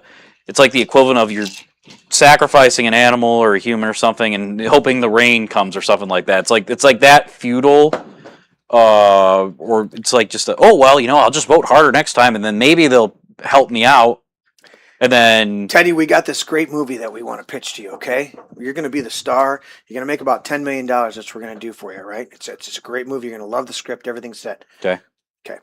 But before you do that movie, we need you to dress in drag in this other movie and act like you're a woman. Otherwise, we're not giving you that other movie. You need to debase yourself and pretend to be a woman in this other movie, or you're not getting the other $10 million movie. right. Okay? Are you down with that? No. We just want you to dress it. It's Well, not listen. a big deal. You're just going to dress in drag. Listen, no big deal. I mean, we just want no new You've wars. already got the part for the next movie. Listen, we want We no just need you to new. dress in drag we in this want movie. no new wars, except that the thing in Iran is a conflict. You see the Truth Social that Trump put out, where he's like God. the Venezuela. He's like war. He's like last wars, and he just says Venezuela was a war, and then he just like, oh, Iran was a conflict though. The one-day expedition into Venezuela to capture the president was a war. But not Iran. That was just a conflict. Yeah, that's not a war at all. But Hey, but- you get my point about that? Right. Now go back and look at some of your best actors that even I'll give you some of the other ones that got tricked into it. Like Mel Gibson did What Women Think, right? Now he didn't straight up, but he had to he put pantyhose. He gets caught putting pantyhose on in the bathroom because he's got to think like a woman. That was What Women Want, that movie. Okay, but you look at all of the other actors. At a certain point, they cross the line and dress and drag, or they don't. Their movies start to become less and less and less. It's exactly what you're saying. It's that rite of passage, ritual humiliation to do this. And I think the vast majority of people out there are compromised one way or another, and they're controlled. Politicians and corporate entities or executives. 100%. Let's look at this one and get back to it. And then I want to dive into a little bit of George's take, looking at what he dealt with in communism and the comparisons. You already touched on a little bit, but I want you to dive into your fears and your what that control state looks like, and how much of a focus it was to leave your home country because of that overwhelming state. But look at this before I get your take on that, George. This is on trackball work. Less than 10 fucking feet. Oh from it. shit! What's happened with that? So our good friend Jay Carl, the constitutionalist, posted this is 33 out of 115,000. Isn't even a good start. Let's step up, people. So they're calculating vigilantes are destroying flock cameras across the United States. Well, 33. There's a lot more being destroyed, but they're not getting the press. Right. The problem But is look not at how many. 115,000. it's not a problem, but what I see right now is the people start understanding what's going on, and Yeah. I wasn't aware until I was driving by. The radar detector gave me a Yeah, it beep, starts and it's beeping like, off. what the fuck is going on here? Behind Well, I me, mean, front me. Oh, camera here. I mean, George, just the fact that you have a radar detector in your car just tells everybody what kind of criminal you are. I mean, you want to. Yeah, I know. I mean, you want to drive faster. I mean, I know, man. It's not like when I'm driving down the freeway and the cop blows by me at 95 miles an hour and I slowed down to 78 because I saw him coming to my mirror. How about What's good for the goose is good for the gander? What's that statement? How about you stop at the traffic light, red light, and the cabs blow up the red light and drives like 80 miles an hour? Oh, 100%. Yeah. I've seen them turn their lights on. Now they get in trouble for it now because they got dash cameras and body cameras. Now, you know what? Get rid of your fucking flock cameras, cross the board, cross the whole country, and put 2 body cameras on those cops and 3 dash cameras on those cops. Put a flock That's- camera in that- the office of politicians. How about that? Because they're the ones signing the contracts. Exactly. Hey, and on totally unrelated note, all right, I've been thinking Totally, about, completely? yes, I've been thinking about starting this page called Scenic Photos of Flock Cameras that include the location and coordinates Ooh. of flock because it's become a popular topic these days. You're not trying to incite certain people to go visit those. No, I would never. It's just it become would pretty. never do It's, that. it's a pretty popular topic. A disclaimer for our podcast: we do not condone any vandalism or destruction of property. Correct. Thank you, Teddy. That would be I inappropriate. said it was unrelated. Unrelated, but Totally just, unrelated. totally unrelated. That would be inappropriate. Since we're talking about flock, there's just a disclaimer. Aren't they so photogenic though? But Listen. we just want people to see very beautiful scenic areas that just so happen Yes. to have a tool of the surveillance state. Guys, see I'm what sorry. I I'm see? sorry. Even questioned your authenticity and your candor in the matter. I Listen, apologize and we completely. do not condone you having a tweaker or crackhead tear down a flock camera. That is because totally there's inappropriate. hundreds of dollars worth of precious metals in there. We do not want you to do that. That is do not do that. completely inappropriate. We yeah. condemn that. We There- We condemn that behavior. There's probably not a simple way to use the flock camera's little solar panel to charge your cell phone, so we condemn that usage as well. We don't want people repurposing these things for actual good. That would be bad. Good, bad, right? The last thing we want is for some of our audience members that live in trailer parks to go and harvest some of these these cameras. We just need to be professional. We're supporting John Bovey for LCRP chair. Yeah. Oh yeah. Yeah, exactly. Bovey, he's claiming you dress in drag for yourself. Hey, one more thing that Oh, is shit. not related. I don't know who Baron is. I think you're mistaking him for some. No, I just read Bovey's post. Yeah, he's saying Baron dresses in drag for himself. I don't know who Baron is. One more thing that Go, is George. not related to this, but do you guys purchase things in Amazon? No. How about you? I've been known to sometimes. How about purchase you, things on Jeremy? Amazon. I try not to, but sometimes my wife and my mother-in-law will take something that I've sent to them. But I try very hard not to. I was purchasing last year and this year a bunch of things, and now and before was like if it's over $25, Yeah. you can get delivered for free. That time was by and was like if it's over $35, you can get delivered for free. Yeah. And after was if you have over $45, it's delivered for free. And now it's over $65 is Oh, yeah, it keeps delivered going for up. free. So you see how everything is going, like they are pushing you Mhm. to or you can become a member and you pay the membership so they can Of make course. money. It's called bait and switch. Yeah. Here's your lifetime agreement. You just pay a couple $100 and you got a lifetime agreement. 3 years later, we're changing to a subscription model and you're going to have to update it and pay us a yearly fee or a Yeah. monthly fee. What happened to my lifetime? Oh, well, we updated the terms of service and you didn't disagree with them. Therefore, Altered the deal. I'm altering the deal. Pray that I do not alter it further. This deal keeps getting worse every time. This deal keeps getting worse all the time. How about when Han walks into the room and he shoots and he gun flies out of his hand because Vader takes it and he goes, "We would be honored if you would join us." Like, do I have a choice? There's fucking stormtroopers behind me. I may not be able to hit anything, but they can stand in the way. Look at this one, guys. Speaking of Fauci and drag queens, cross-dressers. Wasn't Silence of the Lambs, wasn't that guy a cross-dressing serial killer? Yes, I believe so. Yeah. Well, here's Fauci as that guy. It puts the needle in it. I got to do the correct voice of the actor. It puts the needle in its skin, or it wears the mask again. It puts the needle. Was she like a really big fat girl? It puts the lotion on its skin, or it gets. Now you just the kind of sound hose. like a little bit like Macho Man. When you listen to him, dude, he's like, Could you do that in a Macho Man voice? Let me tell puts the needle in its skin, or else it gets to wear the mask again. Yeah. Let me tell you something. That's Johnny Carson, dude.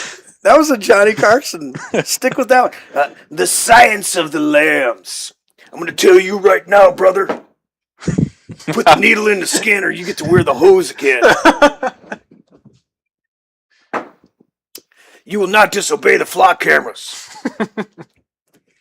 So, is it just guerrilla warfare? Is this what's going to take them down? Is it going to be guerrilla warfare? Because they're not listening in the fucking meetings, and we can overturn these boards. And I'm watching it where they've overturned entire boards, and then they just creep right back in. And You can't overturn the system if you play by its rules. you can't vote your way out of tyranny. No, well, essentially what you'd have to do is you'd have to play confrontational politics, which would require a great deal of time, effort, educating, and activating people in those communities. Yeah.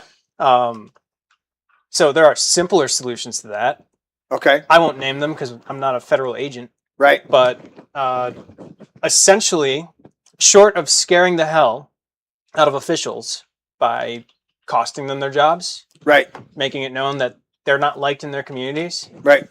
these things won't go anywhere. Oh, I did pretty clear when I sent to the text to the guy from road commission. I said, "Hey, What the fuck? no, I didn't go with what the fuck. I say, are you going to fuck? help, or are you going to give an answer to us, Yeah. or don't come next time when election is and ask us to vote for you." Yeah. So, might I recommend that your city council members have phone numbers, official phone numbers, Oh, of course. email addresses, Right. and fax numbers. And if you get enough people to do all of those three things Yeah. and answer that correspondence, they might start to sweat a little bit. And that's what you need. And that's what we do need. I agree. I won't disagree with you. That goes for legislators too, by the way. Exactly. It's even more important with legislators. But back to your point at the beginning of the show, you've got a lot of people that work day jobs, and they just the reason why they appeal to the welfare class and to these people that are on assistance for whatever reason, right? They've been poisoned by pharmaceuticals, and now they're on forever chemicals and drugs and everything like that, and they'll never work a day in their life because they're so debilitated from all the processed food and all the fucking prescription drugs that they're taking, and so they're unhealthy and they're stuck in that system. It's perpetual because they don't want to have healthy clients, because that's not their model in the hospitals and the whole allopathic doctoring association. So you get that. So they're able to go and vote because they don't have a day job. No, they might have to have a fucking walker or a whole wheelchair or whatever, or what do they call those? Not a Yugo. Scooters?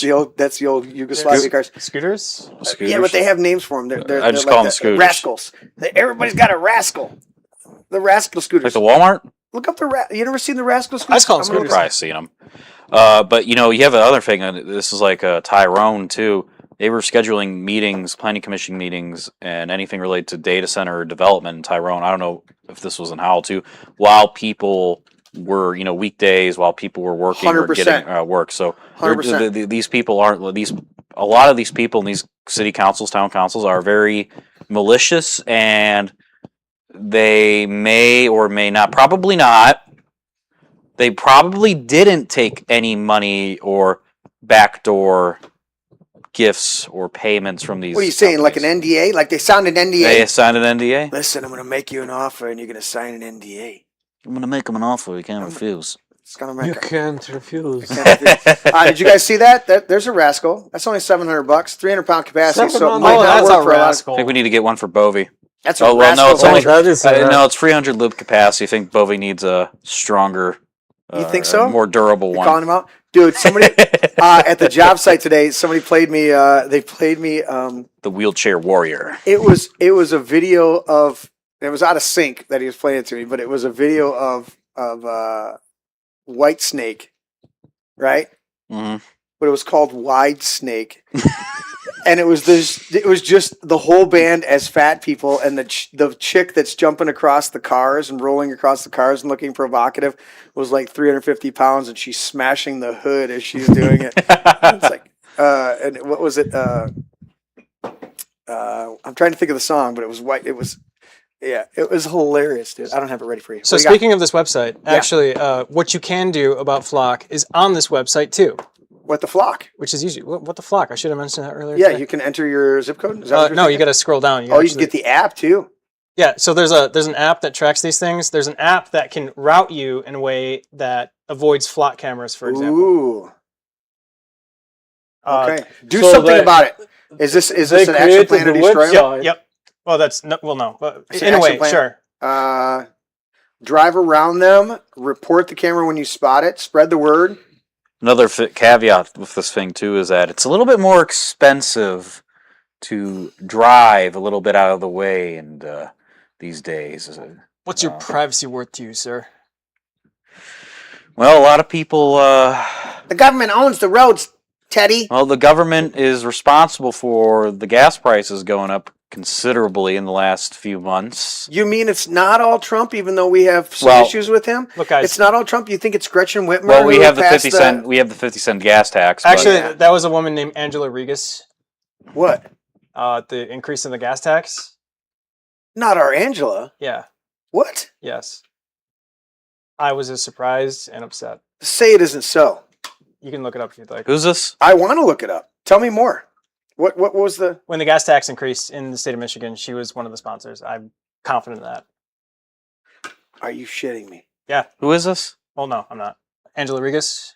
She's one of our staunch freaking conservatives. How What the is fuck her did last that name? happen? Libis. Regis. She's on the West Coast. I've done rallies and stuff with her. Yeah, I have to. Wow, that is fucking disappointing. Yes, it is. Of course, I heard that Ted Nugent sold out and endorsed John James for $40,000. When I do have that bill, because a very staunch, astute activist over in Jackson, who I love very dearly, she has sent it to me in the past. I've seen it Okay. with my own eyes and had this shocking moment. Okay, I will. can we validate that? I will send that to you. Actually, I mean, Okay. I could break the rules and text her right now. Do that. No, you're all right. I You're gotta not get- Larry, who's constantly on his phone, or even. I got to get the bill Democrats. number. That's all. Democrats. I only say that for Larry because all of a sudden he's messaging me like we're not doing a show. Well, like right now. He's just sending me a message like he doesn't know that we're doing a podcast right now. I'm not just going to ask her for the bill number. I'm actually going to send her the link to this podcast right now, and I'm going to have her tune in. Okay, very good. Free the Mitten said she did probably and that Angela senator. Oh, Free the Mitten. And yeah, Free the Mitten. He's typing in Oh, chat. that's exactly. Oh, so she's already here. Yeah, she Very was the good. one that said. Oh, hi. so she's already She here. was the one that said earlier, "Hi, Ren," to you.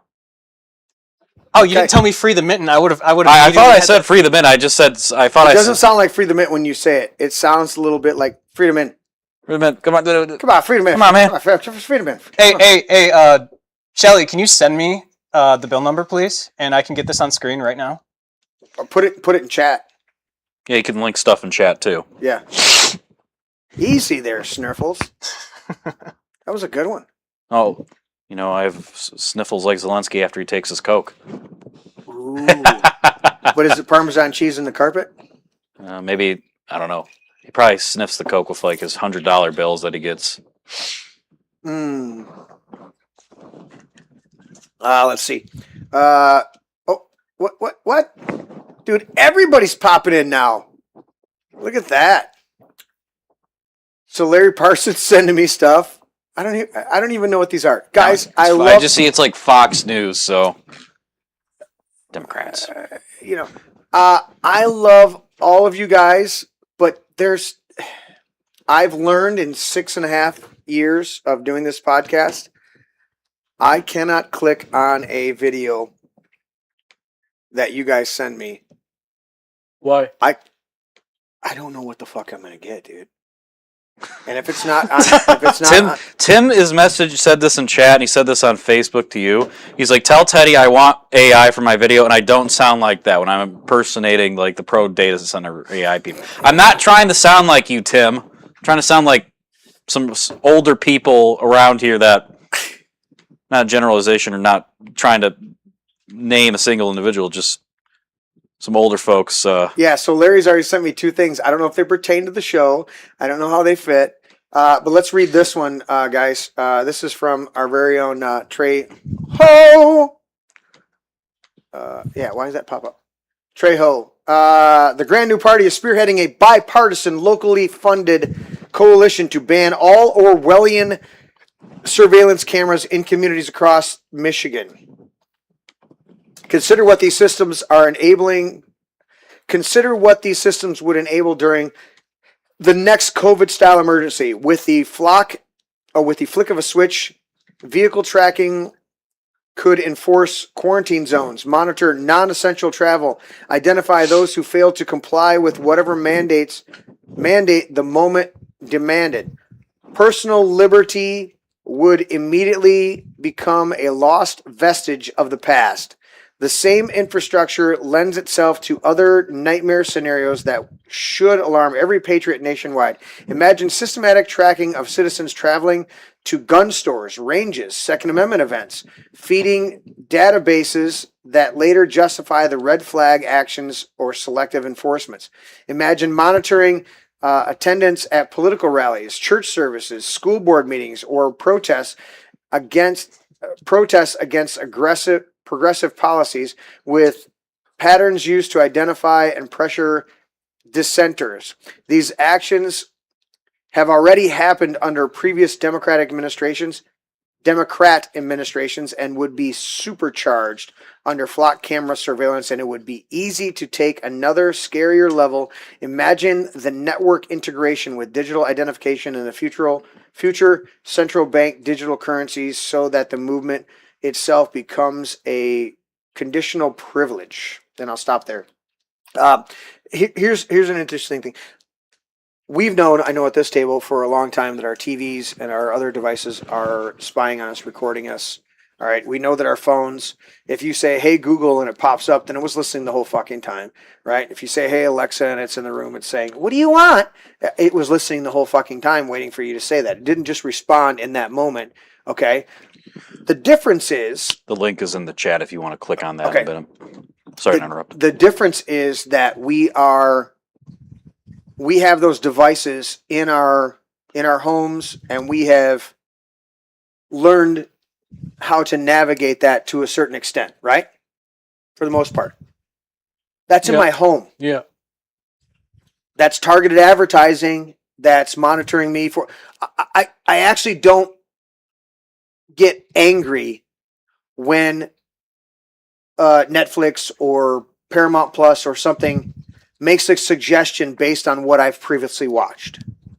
I go, oh, okay, that might be interesting. I did like that last movie. Maybe this next movie is, you're making a suggestion because I go, okay, cool. That's helpful.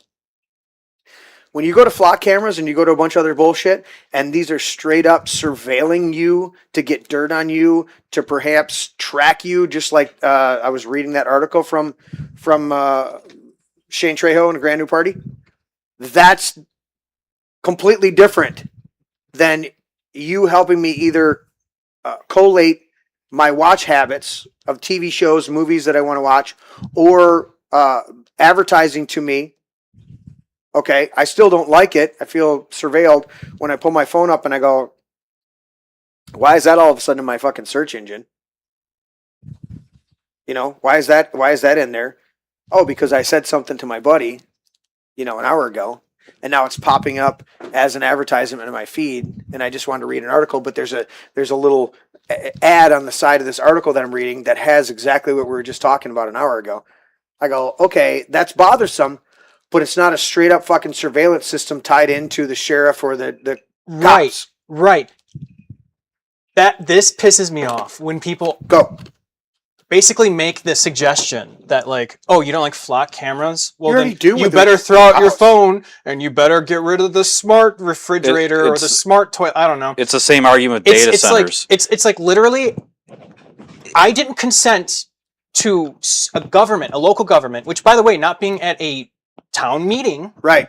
is not consent for mass surveillance. Right. Right. That is not the same thing as me voluntarily purchasing a phone. Yes, I could get a flip phone and be tracked less. I can Yes. do that. I can make that decision. I can't make the decision. Correct. I should choose to drive around it, Right. but I can't make the decision not to be tracked by these cameras if I want to get to where I got to go and not Correct. spend the extra gas. I have a Faraday bag in my truck. I can throw this thing in there, completely shut off. What do I use this for? I listen to Liberty podcasts, informative podcasts, spiritual people talking about spiritual stuff. I use it to post myself on here, do a little videos, do stuff like that. The vast majority, the 95% of what I do on this phone is for my own purpose. So if I have to trade a little bit of that, I'm not trading away my security and my safety, as Franklin would have said.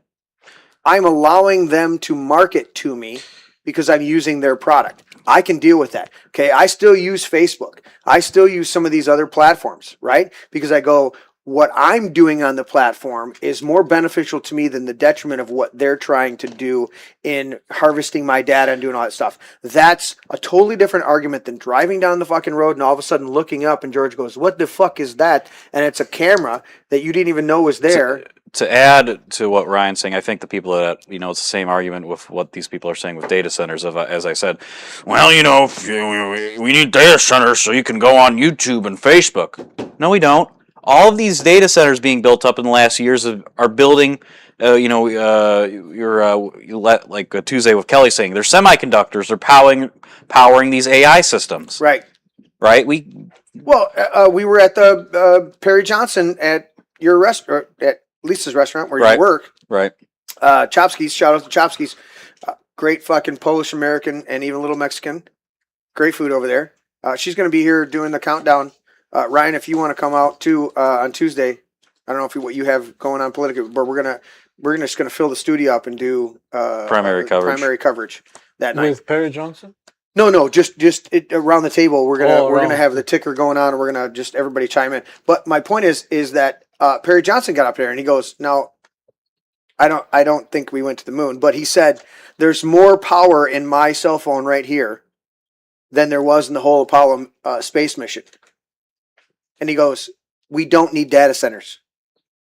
There's more collective power in all of the devices that we have around here. Yep. It's called, what is it called? Nest.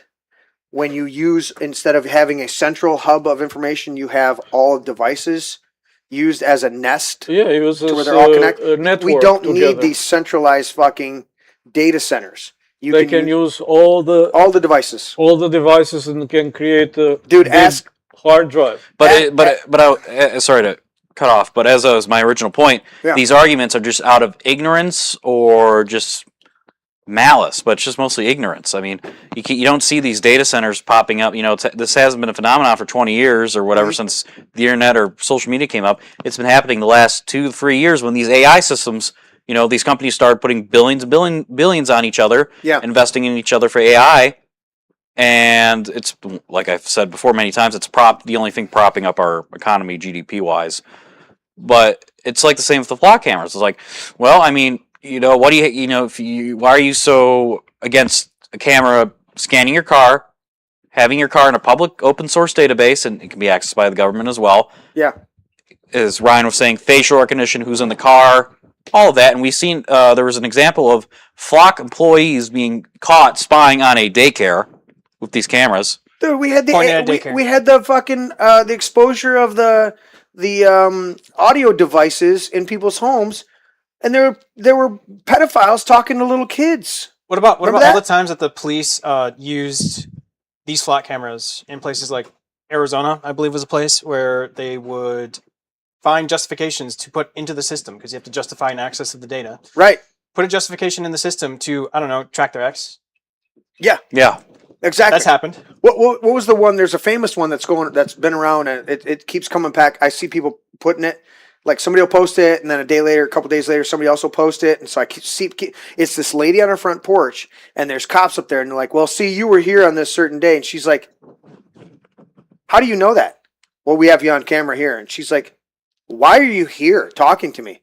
Are you arresting me? Are you doing it?" "Well, we're tracking you, and we saw you here, and we saw you here." And she's just going off on you and going, "How fucking dare you take all that information and then come over here and tell me you knew where I was?" "Well, the first article we pulled up tonight was a guy doing a test drive in a Range Rover, and the fucking system got it wrong. And he almost got a bullet. And he almost got a bullet." Yeah. What's going to happen when these AI robots and AI drones all of a sudden show up and just start taking people out because they go, well, this is the information. There are people right now, they're showing how to put letters over their license plate. Yep. To where the letter, you can still read the letter with human eyes, but the cameras can't read it because they put a refractive Numbers. refracting on the numbers. So when a camera looks at it, it blinds it. That's sick. Where can I get it? Yes. In Europe right now. Yeah. And if you go online and search, they have different numbers for every license plate in United States, like the height, the width, and everything. But we don't condone hiding your license plate from flock cameras. If anyone's listening, we are not telling you to get the reflective things. But where can I get it? Could you please explain the place for the viewers at home so they know where to not get it? Yes. Do not get those ones from some places like United Kingdom. Guys, do not go and get these license plate things that'll mess up so that cops can't. Right now they are in Europe, but don't do this. Don't do it. Don't do it. Don't do it, guys. That's unacceptable. That's bad. Don't do that. I don't know what video you're sending me, Tim, and I'm you know my policy. I'm afraid. All right, I'm gonna play it, and it's better be watch it be like some AI video. And the problem is, it won't unmute. Oh, these are deer. Is this deer? What is this? Is it the deer that hit George's car? No. No. This one's a bit hornier than the one that hit his car. Oh, somebody shot him and the cut. Oh, it's not that one. I got another video yesterday that a guy was deer hunting, and it was a big one, like a big male. Yeah. So he aimed for the head. Yeah. A deer moves the head a little bit in different way. He hits right on one of the antlers, drop it down, and the deer stays still like this. Did he pull a Trump? What are you doing? Did he pull a Trump where he turned just at the last second? And I was like, shoot the other one too and let the deer go. So you go home. The antler falls off, it rises up. I have the audio turned off, so I don't even know what this is. Tim, you're going to have to tell me what it is in the description. Nice tennis court. There's a nice tennis court. He's like, that's where I was. It's crazy. I was really hoping the deer would have put down a flock camera or Dude, something. you know what I love more than anything? I love it. I trimmed up my apple tree this year. All right, Tim, are you happy now? Are you He's happy played the video. I played the video. He's played the video. I love it when my deer come up and they eat the fermented apples late in the season off the ground, and then they stagger around all drunk, stoned. And the geese too. When the geese, because then I'm like, yeah, now go shit yourself because you shit all over my lawn, you geese.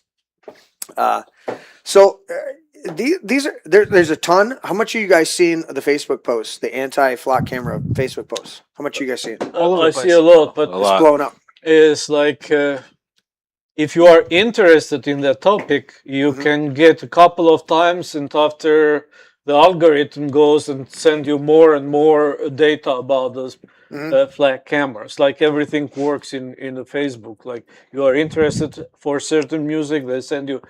You can see more of those videos, but you have to be interested in order to see more. Okay.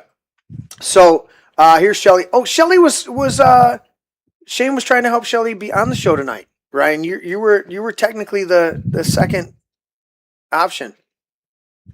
Shelly was gonna. I deserve to be the second option.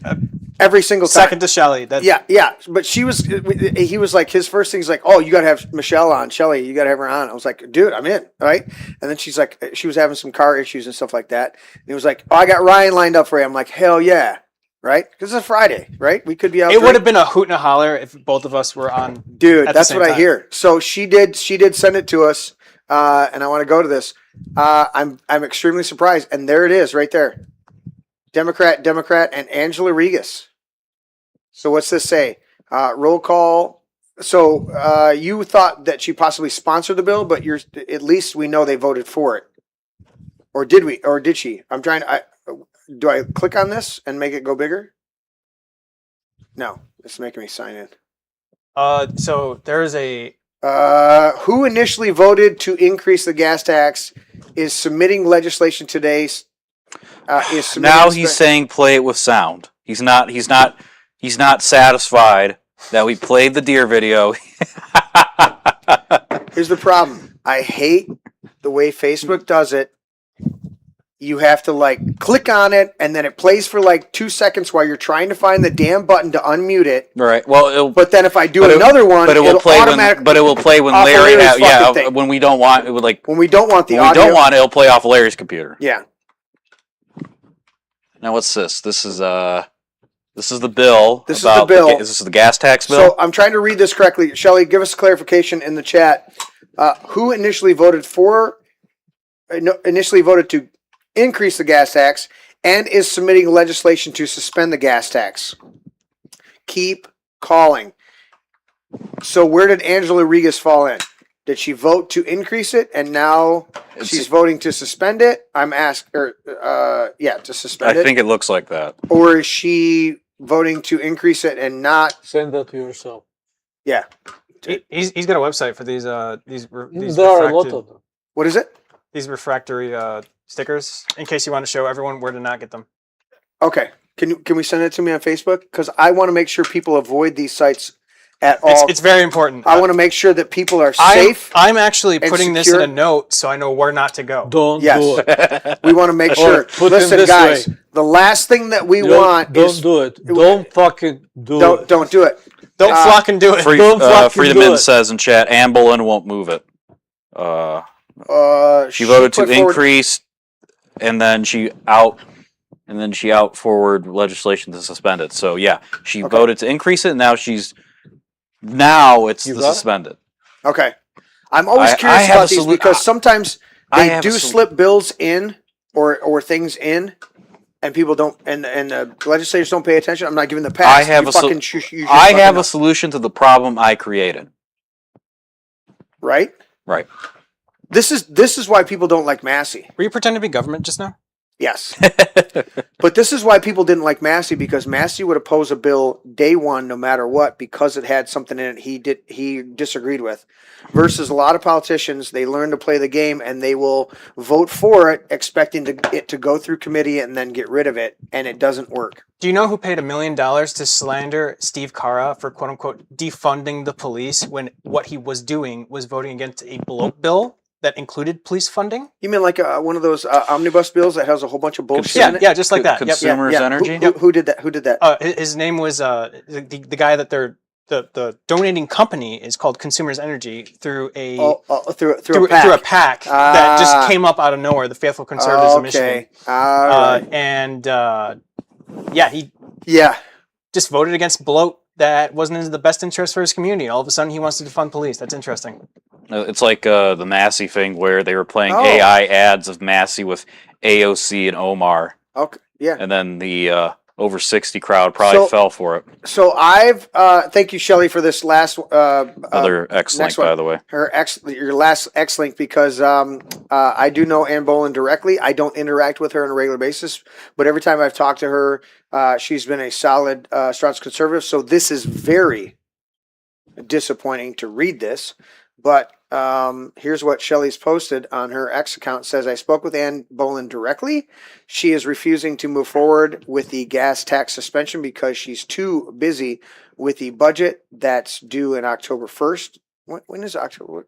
You're not even into, we're just about to August, right? Let's see, August, September, October. Well, we got at least 2 months. At least 2 months. Yeah, 2 months of gas taxes. I sent Yeah. you the link. There's a lot of I'm a small government conservative, and the response to why she voted yes was a typical runaround answer. And there's the number right there, 517-373-7515. So all of you here in my county, please write that number down, 517-373-7515, because no matter what's going on, the gas tax needs to be suspended because Elabella, fucking if you're help. listening, write that number down. I know that you like fucking- to call politicians that piss you Oh, off. hell yeah. Hey Shelley, if you could also post the fax number for that office too, because I hear they like to take coffee breaks and they have to respond to correspondence, both phone and fax. Yes. No, go back, please. Yo, Gjergji wants to take a photo. Go back, please. Okay, Georgie. Quick, Georgie. Just so I imagine Ann Boleyn gets a call. What did you send me, I George? send you a link. But Okay. don't share. with- I'm not so. Guys, listen. What is it? You guys will have to take a screenshot of this so you know what to block for your kids and everybody else on here. Anti-radar stickers, guys. This is not. It's against the law. This is Don't against do the law. We are not recommending this whatsoever. The last thing we want you to do is block your license plate as a good slave, and how to be able to, make sure that the government can't read it in real time while they pull you over. Guys, that's inappropriate. It's not acceptable. Okay. And those Do it, Teddy. criminals, what they're doing is very interesting. They do for all the license plates in United States. It's like smearing poop on your Oh on your my license God. It's like plate. smearing It's not poop cool. on the urinal. It's not Don't cool. do that. It's It's not not cool. cool. What's Okay. That's a bitch mug monkey. Okay. What's that one Johnny Bravo quote? I'm sickened but curious. I'm sick but curious. Oh, I'm just imagining Amble getting a call tomorrow, and it's like from Gjergji. What the fuck are you doing? Not suspending the gas tax? I pay my taxes to. You know, I don't escape to through fuckers- communism, I- come through Europe, and come to this country for you to fuck me and on I have gas. fuckers like you fucking me an asshole with gas tax. Okay, and you expect me to vote for you? Go fuck yourself. We're pretty close, aren't we? Pretty good. Pretty good. If you do this again, I will send the pig carcass to office. Yes. Yes, pig carcass coming to office. No meat left on it, just skin and stink to smell up your fucking And place. the fucking bone. And the fucking bone. We got to send some kind of fucking thing on there. So you guys are seeing lots of posts. People are getting the thing. Of course, we know the Grand New Party, Trejo and crew. I am proudly part of the crew there. I'm on the board now. You're chair of Libertarian Party. Liberty bibbity. Of Wayne County. Liberty Bibbity. Yeah. So tell us what's the platform? Give us a little insight on that. This is government overreach through proxy. Mhm. That's exactly what it is. Government overreach through proxy. They've been doing it for years. Okay, we don't want to exactly spy on you, so we'll create an agency that does it. Mhm. Maybe the CIA. The Constitution only allows for duly elected sheriffs, county by county. But let's create the Federal Bureau of Investigation with a fucking tweaker who had a boyfriend for 60 years, Yeah, how who about gathered dirt on IRS? everybody and said the mafia didn't exist and refused to investigate him for years. Okay. Who was that? Edgar Hoover. J. Edgar taken in the ass? So, again, give us a little bit of a distinction between the libertarian and the Republican, the GOP, not the straight up Oh, hang on. hardcore. I'm gonna make the distinction right now, but I'm gonna make a third distinction too, because there is a subsect of the Republican Party, Yeah. in Michigan GOP specifically, that claim to abide by the principles stated in their platform, but don't. Okay. So when I talk about Republicans, my Yes. disclaimer here is I'm talking about people like Amber Harris and Shane Trejo, who I get along with very, very well. Of course. You will find that there is little to no distinction between the distaste of the libertarians and the Republicans about mass warrantless surveillance. The only difference is the difference in how far the libertarians are willing to go in order to, Correct. like what institutions need to go this or that. The Republicans might think that some institutions are necessary. That's their argument to make. Okay. But where we agree the most Yeah. is that this is warrantless Yeah. mass surveillance from a private entity with no government or public oversight that collects data, and we don't know what they do with it, with vulnerabilities in their system that a lot of people can access if they have the right tools and know-how. Or if you're, a police officer, for example, and just, put in a reason why you're spying on your ex, and it's okay until they figure it out and do an audit. Well, is that the same ex that refused to go to the swingers party, and you had to beat the shit out of her because she wouldn't comply? That only happens 40% of the time. I'm just saying there was that FBI informant with the Whitmer kidnapping, and she got the. You open another. He had to can of keep worms, his pimp hand strong because she wouldn't comply to the the swingers party and the Free the and everybody mittens. running a train. Free the Mittens freaking spamming Oh, chat. she's doing. She's awesome. Did you know Matt Mannock also voted for the gas tax? I pulled it up. You know what my I pulled it favorite up. thing to There it do? is. My favorite thing to do is get Shelly going because she'll tell you like it is. She's Right. spicy. Girl, you're coming on the show. Can I be on the show with her? Hell yeah. Dude, we're doing a special Friday night. All right, let's set it up. Let's set it up. Listen, there's Shelly, if you're having car trouble, you could have just called me. I would have picked you up. I would have left work early. They're like- I would have gotten a sudden sickness or something. I don't know. unless my kids and of course Teddy want to do drunken karaoke, okay? There are very few nights other than Wednesdays when we do band practice that I won't do a show. You guys want to do a show and I don't have other commitments with my kids? My kids hung out last night, okay? They were here hanging out and we had a blast, right? We took some DiGiorno peaches and we juiced them up and threw them in the oven and hung out. And they did karaoke after I went to bed. But if there isn't something going on, dude, let's do a show. Mm-hmm. I'm all about it. And the more content we have, the better. But I like to talk a lot. Oh, really? Oh, really? So yeah, let's get her in here. In fact, we've got scheduled to do episode 2 of the movies. Episode two of just movies on Sunday. And so none of you guys will be here because you guys don't have a clue about movies. You got to get up to speed on movies. I do. I got to catch up on my cinema. We were talking about this. Yeah. Are So you this is guitar it's- player? Do you play guitar? How would you know? Are you playing flamenco? No. That- Check your fingernails. A couple weeks ago, I was here at, for a party, a nice little get together, and we were jamming up there. And I was standing up, and he comes by, and he's just like, "Sit back down. I want to hear more of that flamenco." And I was just like, I didn't even put that together. Dude, I got a buddy, one of my hockey buddies.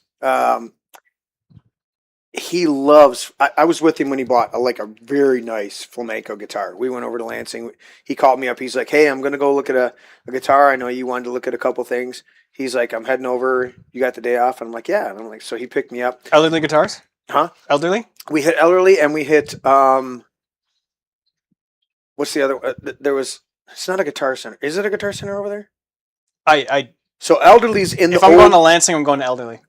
Is that the one in the old Yep. schoolhouse? Yes. Yep. Yes. Yeah. We spent like 3 hours in there, dude. That is a treasure trove of every stringed instrument you would ever want. Dude. So we're down there and he ended up picking up one. He's like, "I'm getting this one." And he's one of those guys where I'll have him sit. He's been to a few parties when he can make it because of his schedule. And we're like, "Come on up, bro. Come out and play with us." And he's like, "I don't jam with you guys." We're like, "Dude, just follow our tempo and do your thing." And I put a microphone in front of him or I plug him in, depending on what guitar he's got. And but he loves to play. He's one of those recreational guys that just loves to play and it's an outlet for him. But yeah, he's a flamenco dude. And I've been at a couple other parties at friends' house and he'll bring one of his guitars and he'll start playing and I'll do my thing and start singing. So he's like a lot of Simon and Garfunkel stuff like that, Are you going to Scarborough? He's like, ding, ding, ding, ding, ding, ding, ding. And I'm like, all right. So, because I can sing to a ton of songs, So, anyways, yeah, I love it. I was like, sit back down, dude. Just enjoy this moment. That was fun. That was a fun time. I recorded some of that. Really? Dude, that threw my phone down. Oh, yeah. When the show gets done tonight, I'm going to show you the latest 2 songs we did during band practice. I'd love that. Dude. That'd be cool. Yeah. Did you have our album? Hmm? Do you have our album? I have a few songs I recorded. No, but I'm saying the album we released in November. Are you on Spotify or any of those things? Oh, no. Do you have a CD player in your truck or your car? I have them recorded on my phone. Okay. No, because we're on all the major platforms, the 7 songs we released back in November. But yeah, and you got to come hang out with us just because I want to have more and more where we jam out. We got to build back community. We got to build back hanging out. We gotta have Gjergji invited me to this. Preaching this for years. Yeah, Gjergji invited me to this pig roast tomorrow. What's that? It's a little community The pig reason roast. what I invited you, I'm going to tell it tomorrow, but I want to help you with what you do with your group. playing and all of this, because most of the time in the late summer or beginning of the fall, Mhm. they invited people. They invited different groups. They come and play over there. Okay. Yeah. Well, you know Jay. Jay started playing keyboard with us. Yeah. Now he's been busy as can be. What? He invited me I to just- play in his garage band. That was cool. I just censored myself. Did you hear me just censor myself? As busy as can be.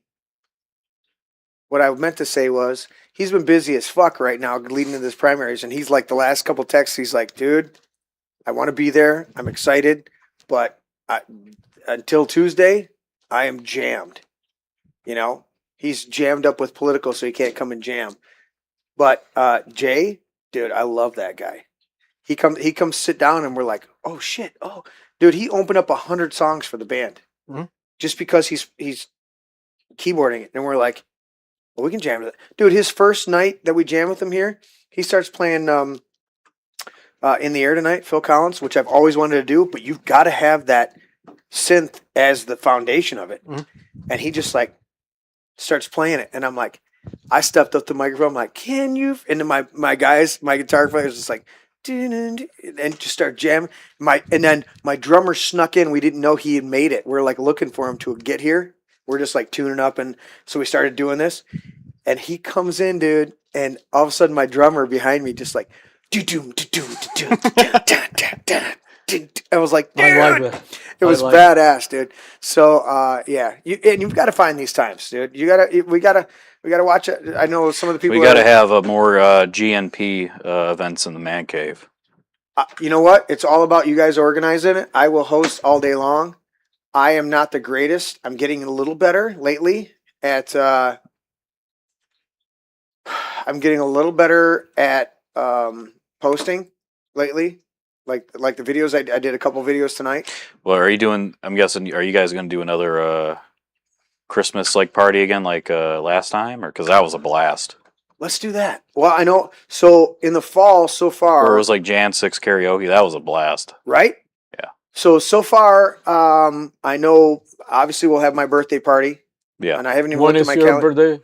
My birthday is November 4th. Okay. But whatever the first Saturday is after Halloween is typically when we do my birthday party. And that's a huge bash every year. We do New Year's party. Usually we do it. There's one year I took off, and actually my mom came here with everybody and hung out She with all was the a kids. nice lady. So because I really miss her.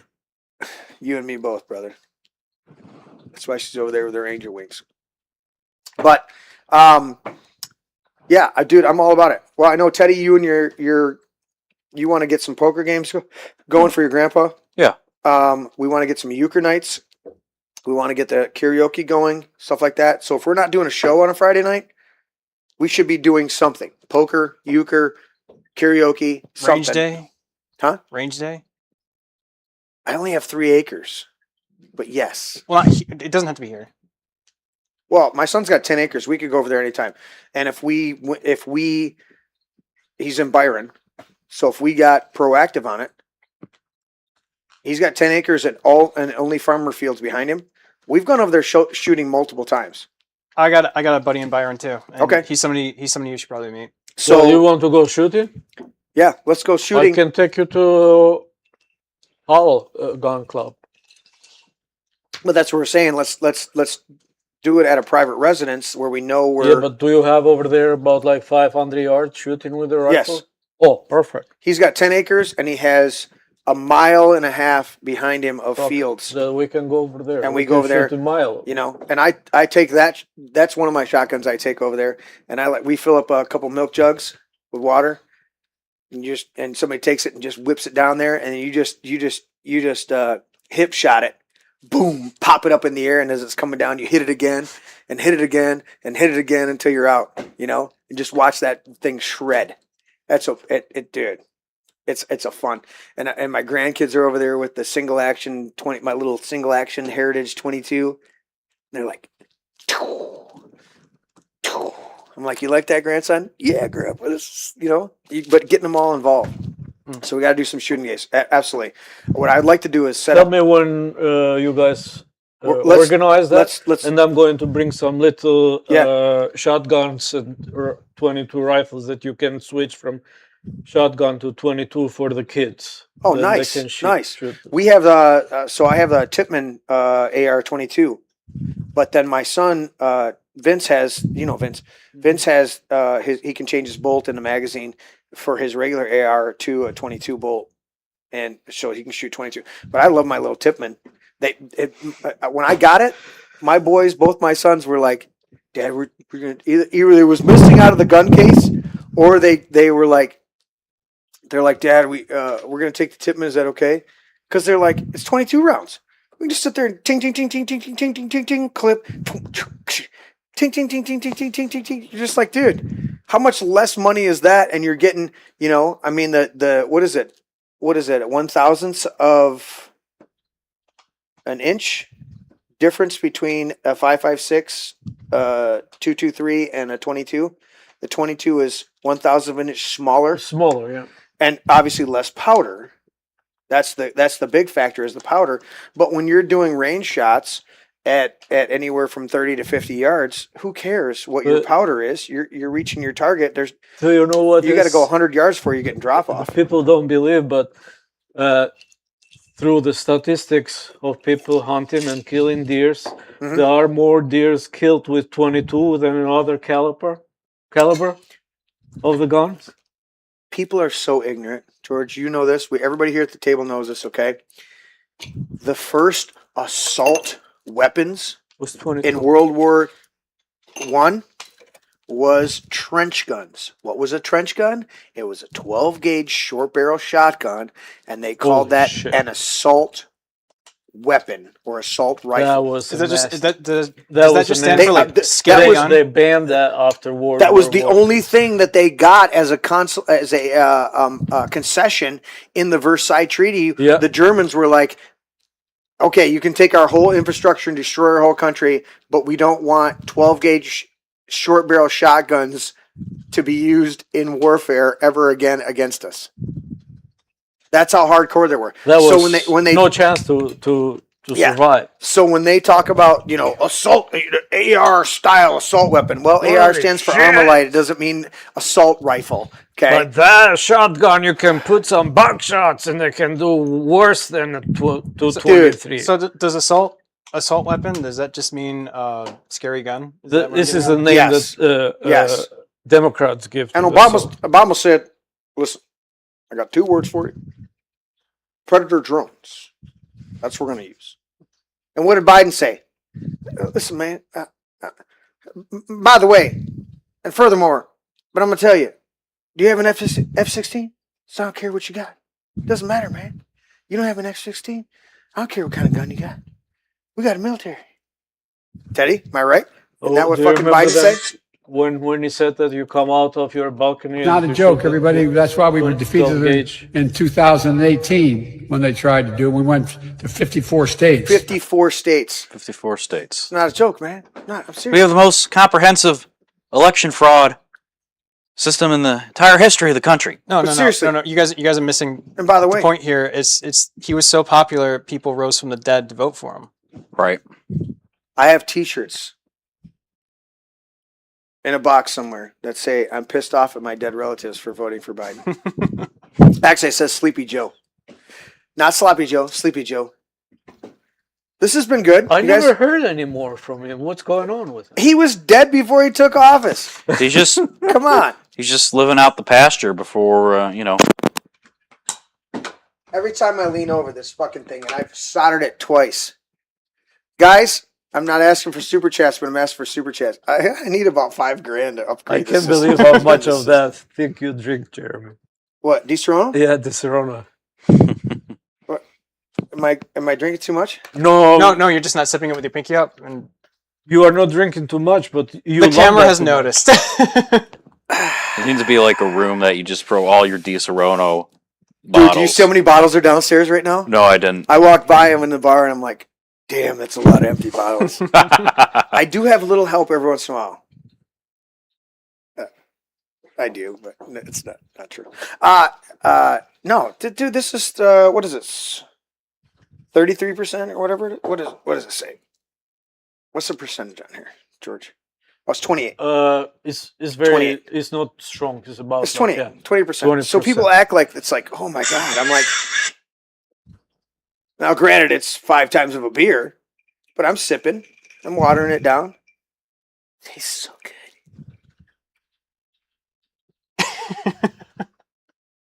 It made me do it. It made me do it. You're not being detained. It What was- but a recommendation. Thank you, Shelley, for giving us the lowdown on the lowdowns in our government. And by the way, if anyone wants to watch a talented individual bully politicians into submission, she's a good follow. She hardcore. Oh, she's hardcore. What did she say? Read that last one today. I don't. I've been itching out the fire to bring out Big Mike. So I'm guessing that is a firearm of sorts, or She's itching to bring out Big Mike. I didn't know what that meant. That's why I had Teddy read it, because I'm like, what does she mean, Big Mike? I'm thinking maybe that's a firearm. I'm Teddy, not sure. are you taking notes on the sound clips you're supposed to be gathering? It's in my head. Okay, here's another one. What? Jaws. The movie Jaws. Right. I've watched that movie. So I just thought of this one again. All right. I thought of it a minute ago. There was another quote from Shelley Jaws. says the Big Mike is in fact her rifle. Okay. All right. Because there's another line in Jaws where he says, you might be a big thing in the city out there, but out here you're just super cock. So I was thinking of Big Mike as far as, Michael and I like to reach around sometimes and take care of business. Funny story about Shelley. We held a counter protest for when the March for Our Lives people came to Lansing one year, and she was my armed security.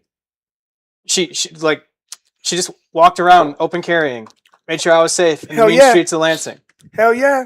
And she's much shorter than I am, but she was the armed security. It was great. There's nothing hotter than a short chick that's packing, not like Big Mike, but packing. Not like Big Mike. Yeah, but I tell you what, little girls who know how to hold firearms, they're hot. You're like, dude, am I right, Gjergji? Mm-hmm. Okay, just checking. Are you sure? Am I right on that? You heard it here first, Shelley. You heard it here first. So these flocking cameras. Let's give final thoughts on these flocking cameras. This won't be the last show. There's backlash. It's an abuse of the Fourth Amendment. They're using these private companies to circumvent and go around government, but then government accesses it. So I don't know that always, it's color of law, right? Mm-hmm. They're going to get away with whatever we allow them to get away with. Yeah. Right? Well, It's the they're same going thing- to try. And, It's the same thing with traffic stops. everywhere. It's like, wait a minute. I'm not a fucking commercial vehicle. I never had a DOT number on the side of my vehicle. So I shouldn't fall into your jurisdiction. Well, but you know that in order to circumvent the system that's been established for us for a long time, okay, you have to fucking buy the vehicle with the manufacturer's title, and you have to go and tell your sheriff, listen, I'm not getting your fucking license, and I'm going to put this whatever marker on my vehicle. And so when you pull me over, you're going to be subject to this, and this, because I'm going to sue you if you do this. You're impeding my right to free travel and do all that. That takes a lot of money. I was involved with a group 20 plus 30 years ago. They promoted that. They taught you how to do it. You walk in with a little bit of gold, and your buddy walks in behind you with the cash equivalency, and you go, I want to buy this vehicle with this gold. Here's the cash equivalency. I'm going to buy the vehicle. I want the manufacturer's title. And then my buddy's going to buy the gold from you so that you get the cash, but I'm circumventing the Federal Reserve System, and I'm circumventing whatever state I'm in, and I'm going to get the official manufacturer's title, and I'm not subject then to the Department of Motor Vehicles, because I am not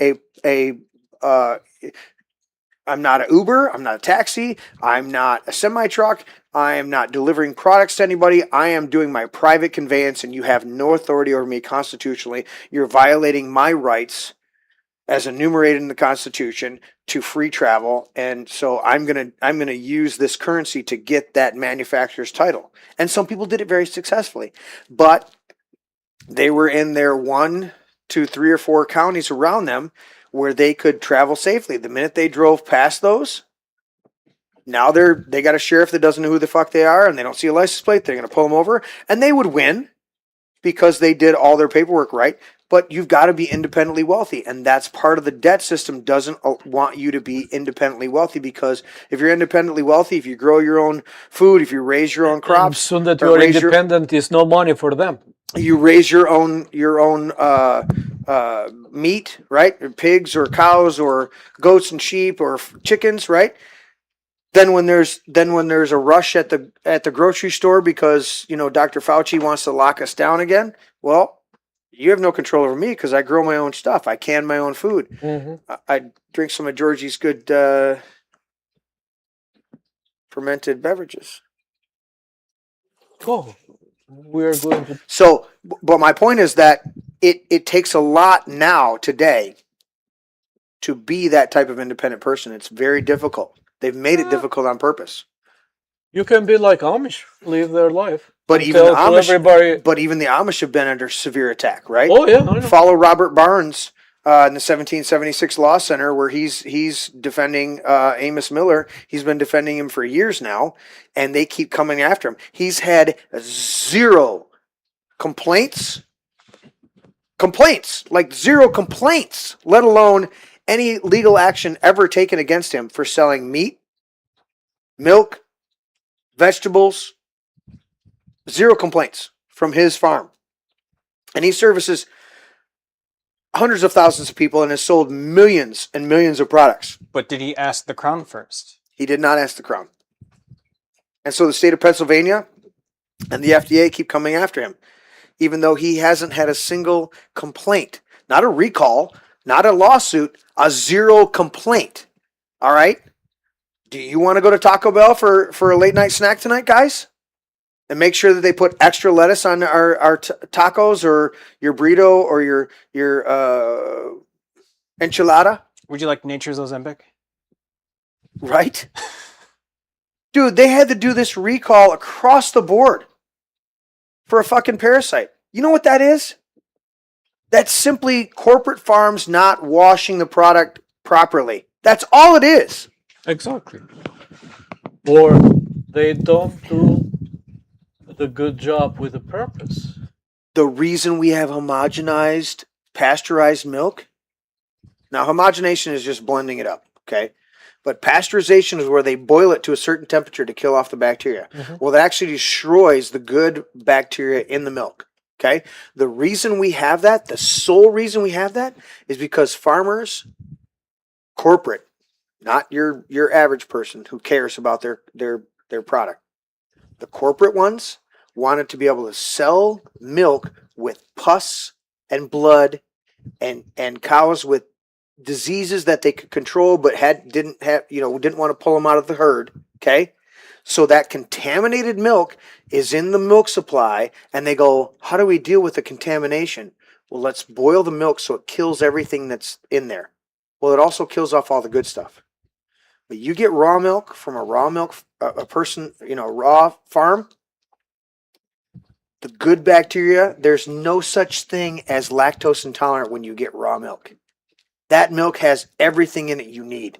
It's phenomenal. The Lord promised us to have a land full of, or the children of Israel, a land full of milk and honey. Why? Because honey is a superfood. They've taken honey from the Pharaoh's tombs. And it's still like fresh honey. 3,000 years ago, and they warm it back up, and the crystallization that it has, it uncrystallized, and it's perfect. Perfect. So if the Lord said land of milk and honey, then the milk from a cow also falls in that same category of being a superfood. And people go, oh, you shouldn't drink it from another mammal. You know, that mammal was designed by God to give us a perfect food.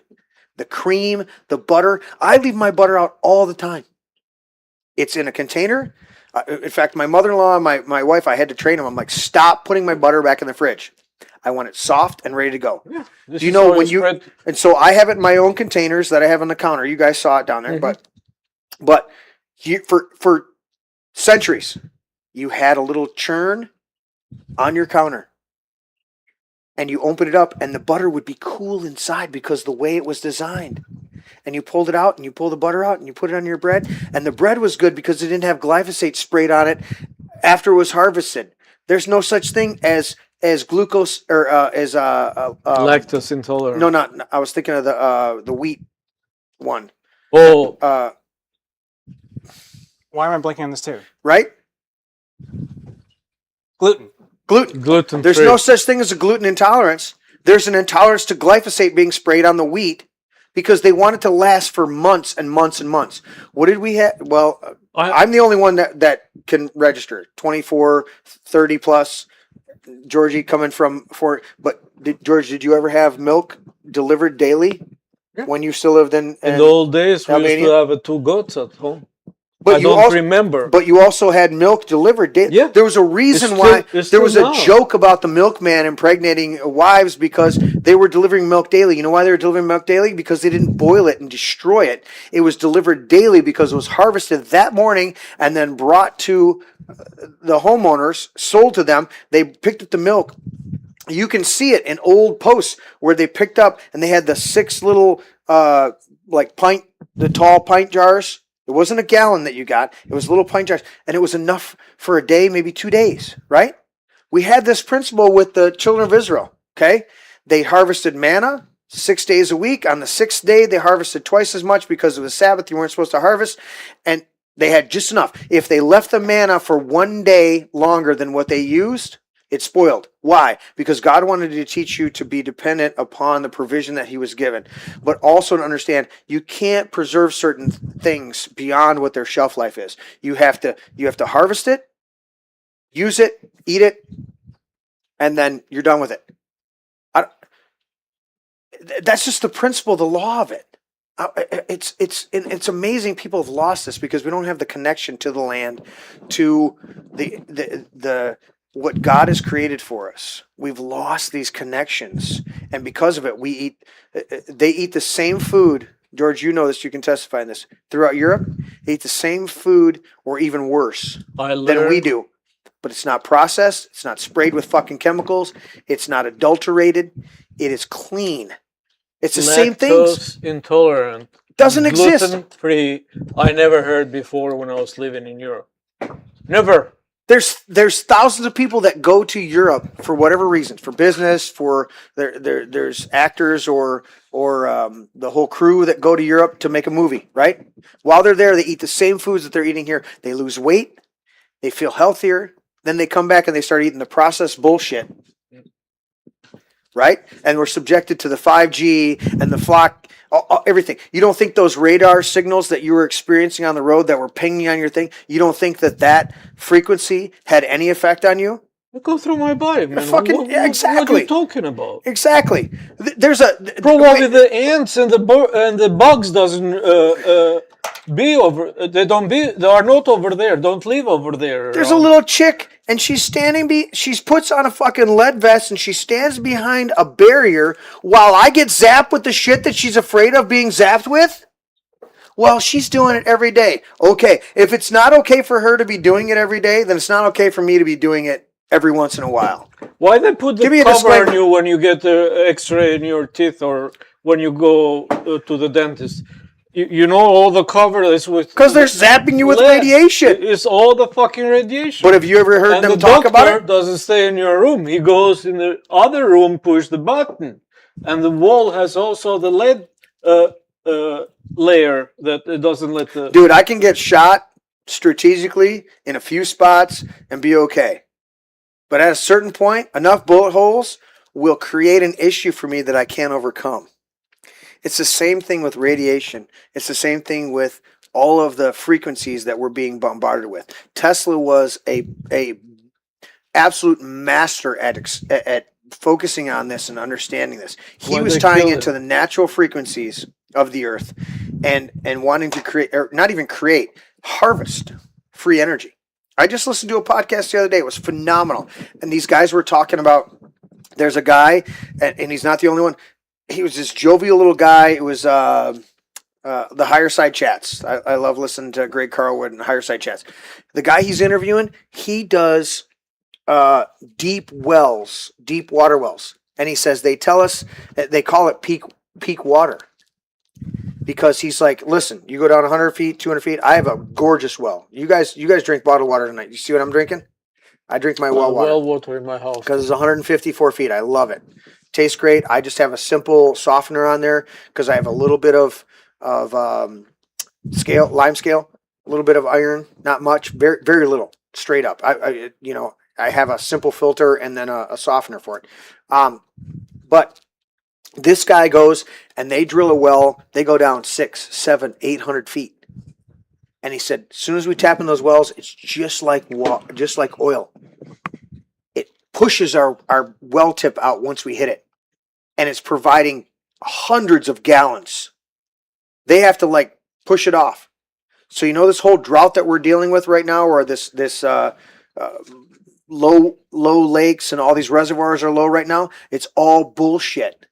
Because there are guys out there that know how to tap into these deep wells that will produce water for the next all year round. 100, 200 years. The next war. You know where the problem is? The fucking governments in these local municipalities can't get money off of selling you the water if it just comes up on your land for free. I don't remember who said that the next war is not going to be for oil, it's going to be for water. Well, we watched the Koch brothers, and we watched who was that guy, T-Bone Pickens, or not T-Bone Pickens, Pickens down in Texas. He was this guy down there in fucking Texas that he was buying up reservoirs, buying up lakes where people were getting their water because he wanted to control the water. Kissinger said, control the food and you control the people. The next level is controlling the water. These flock cameras, everything that they're doing is all about increasingly controlling people. There's one thing that I keep saying on the podcast, and I won't stop until the Lord corrects me otherwise because I don't think it's wrong. But in Genesis, it said, the Lord said to Adam, the earth man, looking up the Hebrew, the way that is, he said, I give you dominion over the ground, over the birds, over the flocks, over the herds, over the fish of the sea. That's it. There's never been a time that God gave man dominion over another man. And that has been our fundamental number one struggle. First, do I take dominion over myself and have self-control and conduct myself properly? And second, do I reject the control of anybody else over me? And that's what we're dealing with in this country. Our founding fathers came in here and they said our fundamental thing is we're rejecting this lordship model. We're rejecting this feudal system. We're rejecting this divine right of kings idea. And we're realizing that we individually are the sovereigns. We the people. Where's it at? Right there. We the people. Okay? And everything after that has been an attempt to erode everything that they established. Because it's always about an incremental encroachment on controlling somebody else. I don't want to control you, George. I want to partner with you and have a good time with you and have fun. I don't want to control you, Ryan. I don't want to control you, Teddy. Sure. I don't do any control. You know what Teddy does? Teddy come up and put all the batteries in. Whenever he's here on the podcast, did I ever say, Teddy, if you're going to be part of my podcast, I want you to put batteries in the cases. He walked in one day and he goes, hey, buddy, what can I do? I goes, you know what? You can throw the batteries in if you want to help me. He goes, okay. Now when he's part of the show, there's no question. There may be, hey, Teddy, I didn't do batteries yet. I got it. Okay. That's partnership. I'm not controlling him. I'm not dictating to him. That's how God wanted us. He wants us to operate with him the same way. He's the senior partner. I'm the junior partner. Do you know the junior partner often has more responsibility than the senior partner? Senior partner is making the final decisions that affect the entire company, and they're seeing things you can't see because they're interacting with this junior partner and that junior partner and this junior partner and that junior partner. But the junior partner in his division and his area of authority is making his decisions. And a lot of times those decisions in his part are more impactful than what the senior partner is doing. Senior partner is giving approval. Well, go back and study scripture with that principle in mind.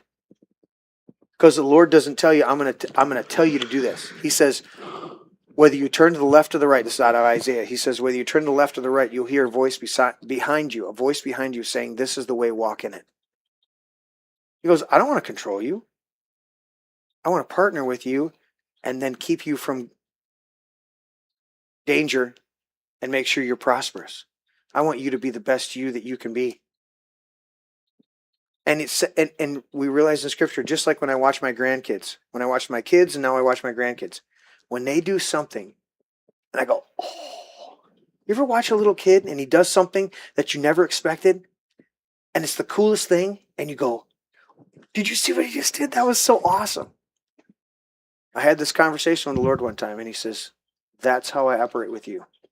I said, Lord, you're in eternity, you know everything. He says, I know, but that doesn't mean that your genuine expression wasn't unique to you, and I didn't think that was the coolest thing that I've ever seen.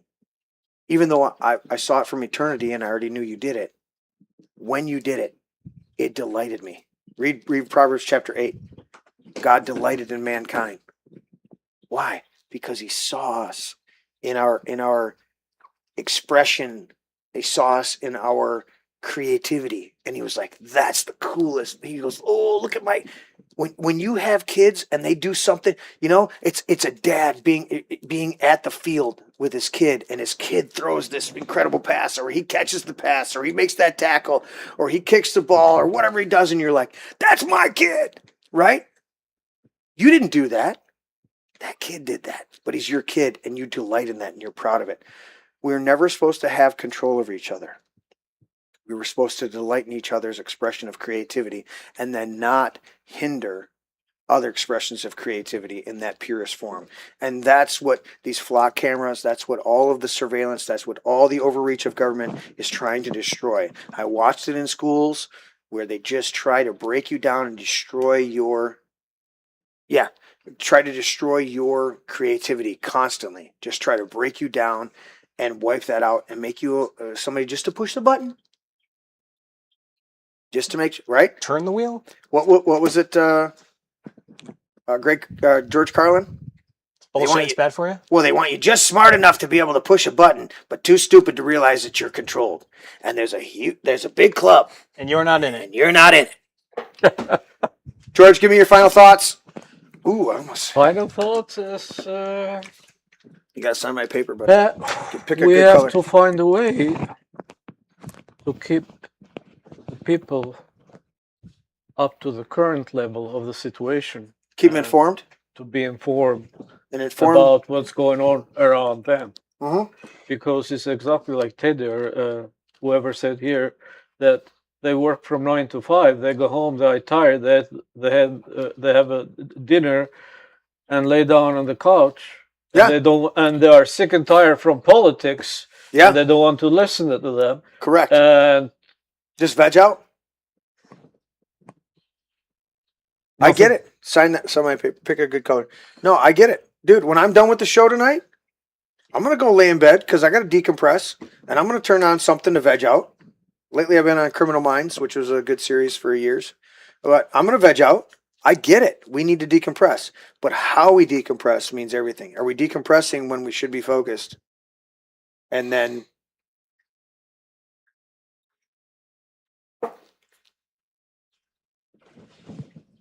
Georgie's right next around there. Show off. Good job, Georgie. Georgie, listen, I love this guy. He's awesome. And he comes from, listen, what this guy has experienced,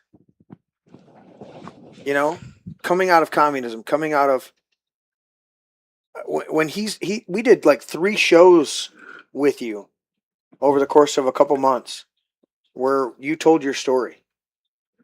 And it stuck with me ever since because it was when you talked about going through, leaving Albania and going through, it wasn't Estonia first. What was the first one? Macedonia. And then he worked his way through, and then he ends up over here in Austria, and he's engineering, and then he's doing this, and he's doing that. And then he comes over to America, and he's applying for this. And then when he sits down with us, and he goes, what the fuck are we doing? This is the same shit that I see in my country that Over I fight there, to, we fight to didn't leave have us. cameras, but we say in It's the three same people, fucking shit. one of us is a spy. So Right? then Well, we they- have live cameras Right? with DNA. Well, you saw it when they did the see something, say something fucking shit under Barack Obama, right? With all that stuff. You're like, I know what that is. That's KGB bullshit, Ryan, your final thoughts, pick a good color, give me a signature. So my final thought, let's just say that we string up all the politicians that have done the public wrong and that have violated our rights and our freedoms. Yeah. Let's say that we tear down all the flock cameras. Let's say that every single infringement on our freedom is done away with. Mhm. It doesn't stop there, and it never has. No, it's These eternal vigilance, right? this technology, Yeah. this culture of complacency, Yeah. and allowing these things to occur, Yeah. we have been reactionary. Correct. We have basically waited until things have gotten bad to go, oh, I need to do something. And before any of that, Yep. we've lost track of our cultural values as well. Yeah. Not many of us know our neighbors enough to know what's going on at city council. 100%. So if we all got together, invested in our neighbors, and had this culture of proactivity about preserving our values, Yes. then we could say that we've safely secured liberty, Yes. so long as we can keep that going. And that is my thought. Very good. I was looking up the quote. I want to type it in there. The price of liberty. The price of liberty. Oh, yeah, it's a Jefferson quote. I wanted to pull it up. Eternal vigilance is the price of liberty, and that's what you were talking about. Are you going overhead, Teddy? What? Well, he signed, and I didn't click back to overhead because I was reading over there. Go ahead. But that idea of exactly what you're saying, it's not enough. We can do this, we can do this, we can do this, we do that. No, it's eternal. You have to be at the forefront of your own liberty and freedom of preserving it, or it will be eroded away. And it starts in your own backyard. Absolutely. It starts with knowing your neighbor. It starts with Yeah. knowing how to grow food. It starts with teaching your neighbor how to grow food Mhm. and not holding against him that he can't yet. And that applies to a great many other things. And I feel like we've become so disconnected from our neighbors and the people you were just talking about. Not only creating art, Right. being creative, Yes. but also fostering that creativity in others. Yes. That's something that we're sorely lacking in today's contemporary society. They put a crucifix in a bottle of urine and call it art. We go to we That's go to work, we Yeah. get a paycheck, we buy our groceries at the store, and then we hit our head on the pillow thinking that we've done enough. Yeah. But we don't know our neighbors. And our souls, I'm not a religious man by any stretch of the imagination, but our souls are rotting and our culture is rotting with it. Correct. 100%. Teddy, final thought. Final thought is that there's not a lot of things that unites people like us and people like on the left wing. But I saw earlier today, Perry Johnson was protesting in Lowell, with protesters against a data center in Lowell, and then Abdul al-Said, we trash him all the time, but he had the... Because he's a communist prick. Right, but he had the integrity to stand with people that were against the data center in Saline, and we've gone over all the bullshit that's been going on in Saline and all the injustice and the corruption. But at least that guy, no matter how much we disagree with him, Right. on everything he stands for, he had the Yeah. integrity to stand with people that did not want that there. Even somebody who worships Allah and and thinks Sharia law is the pinnacle of society might want to defend the well every once in a while. A broken from somebody- clock is right twice a day. Yeah, I was going even further on that. I'm like, you know what? The sheep herder who molests his kids might want to still make sure that the water trough the sheep are drinking out of is clean. Doesn't mean he's a good person, but he knows he's got to do some things right. Otherwise, he will destroy himself completely. Continue, Teddy. But I think the problem is, well, I think what we need to do is we need to, in our own local areas, we need to rally together. Yeah. And we need to stop this surveillance, this government overreach, this whatever blatant corruption, and we need to inspire other people in other local communities to do the same thing. It's 100%. like, Celine was a big letdown, but what happened in Howell, was huge, and it inspired a lot of people. They had to inspire a lot of people to fight back across the state, and I think that's what we need more of. We need to organize, as I said, in our local areas, and that's the biggest impact we can make, and it can be the roadmap for other people in other areas to do the same thing against flock cameras, against data centers, against, police overreach, corruption, whatever, within their own areas. And I think that's one of the best ways we can fight against this. 100%. I agree with you, Teddy. I'll say this, my final thought. I watched a video recently of a man, and he said, I'm here for 3 minutes giving a public speech. And he said, but I'm inviting another 100 people to come up here. He goes, that's 300 minutes. How long is that? How much time is that of your day? I think isn't that equivalent to 10 hours? 5 300 hours. minutes? 60, 5 hours. 60, 60. Okay. Thank you. Yeah. That's why I wasn't doing math. I've had a few DeSerranos. But either way, he goes, so I'm calling on 100 people, 200 people to stand up here before these city councils, these townships. And he was standing before his city council. And he goes, you know what? My 3 minutes, you might not like what I have to say. That's fine. He said, but I want to get our entire community up here, 100, 200, 300 people, to get their 3 minutes of telling you that we're not happy with what job you're doing. And he said, at a certain point, we will waste so much of your time, you will do the right thing. In Scripture, there is the account of the unjust judge. And I encourage everybody to go read it. I think Tim can probably put it in the chat, and I'll grab it. But the parable of the unjust judge. You know what the parable of the unjust judge is? This old woman kept coming to the unjust judge and said, grant me justice against my adversary. Grant me justice against my adversary. And finally, the judge goes, dude, this chick's wearing me out. He goes, I'm going to grant her justice just because she's wearing me out. Because if I don't, she's just going to keep coming. And then the scripture says, and will not the Lord, when you petition him, also grant you justice against your adversary? So there's two petitions that we need to be constantly making. Heaven, Lord, restore our liberty and our freedom and the understanding to the people that will be entrusted with it. And bombarding our local townships, city councils, commission meetings, and taking our 3 minutes and having everybody around us take their 3 minutes. And pretty soon we're there for 5 hours. And these people that are getting minimum payment to be there now all of a sudden go, oh, we gotta figure something out, because we can't spend 10 hours with all of these people. And so what do we need to change? What did they say? Okay, we're going to do that. We don't care anymore. You can get Democrats to change their minds on shit if you bombard them. That's the whole point of what Shelly was saying in the chat. Here's the number for this one. Dude, you don't like what Alyssa Slutkin's doing? Did I say it wrong? I said it wrong, didn't I, Teddy? Slutkin. Anyways, you don't like what she's doing? Get 1,000 people in her district to call her up. Leave a 1-minute message. You know what? She may be a CIA operative that doesn't give a shit about what you're doing, just as hungry for power. But you wear her out, she will. Put her in CIA because she's a yes man. Of course, but that's my point. Is there's a parable of the unjust judge in Scripture, and it literally demonstrates to us, if you would just take the time to wear somebody out, they'll give up, because your tenacity and your initiative is greater than their obstinance and their depravity. Clip that out and quote that.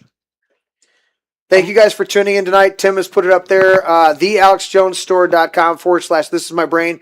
Get on there. Get some great products. I take a ton of stuff from the Alex Jones Store.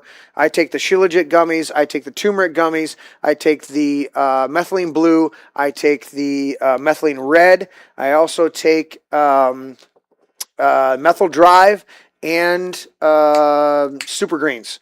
And Vince just picked it up and showed me today. He just got the new version of Turbo Force, which is like the 90 minerals and vitamins in a powder. You throw it in your water, you mix it all up. You drop some methyl blue in there. You drop some couple other things in there. I drop iodine in mine. They got the T3 iodine on the site, dude. When you go there and you use this link, thealexjonesstore.com/this is my brain. We get 10% of whatever you purchase on there. It helps me to replace a few cameras or something like that, or at least buy another bottle of Di Serono. So if you want to support the show that way, also like, share, and subscribe. Hit the thumbs up before you guys leave. I don't know how many people hit the thumbs up because I didn't hit it and it doesn't show me in real time. So there's 6 on there. All right, so you guys hit that thumbs up. There's been a ton of you in the chat, and I know there'll be a ton of people watching after the fact. I appreciate everybody in the chat. If we didn't get to something on there, I apologize. It's a long show. I got Teddy on it, but we can't always get to everything in there. But great conversation, guys, right? Gjergji, all fired up about these fucking flock cameras. And Ryan coming in, taking Shelly's place, or at least partnering with her. So we're going to get this going again. We're going to do this again. Great to see you guys all on a Friday night, taking the time to tune in. Appreciate you. Here's my final signature as we close out. Covers all the signatures. Dude, dude, that's the way it is. That's the way it is right there. Look at those signatures right there. Look at that. I don't have the camera program, but there's a whole stack over there. It's like almost 3 reams of paper of the amount of shows that we've done. What is that? I sent it to you. Oh, you sent it to me? Was this a final thing before we close out? No, that is how the border was Oh. for in Albania in the time of the communist government, for to keep the people inside and not let to keep the people inside in Albania. And this is, you see, 1, 2, 3 AK-47. All that to take them out. The dog. Yeah. So think about this, guys. Protecting. All right, I'm gonna put this on as we close out the show. There it is. This is what George escaped when he left Albania. And that guy with AK-47, he knew only one thing: pull the trigger. That's all he knew was pull the trigger. Pull the trigger. Right. Whoever is trying to pass the border is our enemy. Guys, they didn't invade the mainland of the United States in World War II because the Japanese knew there would be a gun behind every blade of grass. They have systematically removed that patriotic spirit from this country in all areas of life. There's an assault on our right to keep and bear arms. There's an assault on our freedom of speech. There's an assault on our freedom of assembly. There's an assault on our right to be secure. We're talking about tonight, secure in our persons and our property and our papers and our effects. On purpose, because they know that this country founded by a group of individual sovereigns was stronger than any king, any potentate, any pharaoh, any dictator out there. And so they had to come in and secretively erode that and take that away. And we are at the forefront of a decision. Do we let it collapse and then have a new birth? Or do we fight for what remains? I don't know what that answer is, but I do know that that's where we're at. Sometimes cleaning the shit and starting from step first is a good. Yeah. Great show tonight, guys. Thank you. Always Black Pill. Teddy, Ryan, always pleasure having you on second time. Gjergji, you're always a regular on here. Love you guys. Hey, guys, like, share, and subscribe. Do all that shit. We will catch you guys next time. Here's the close.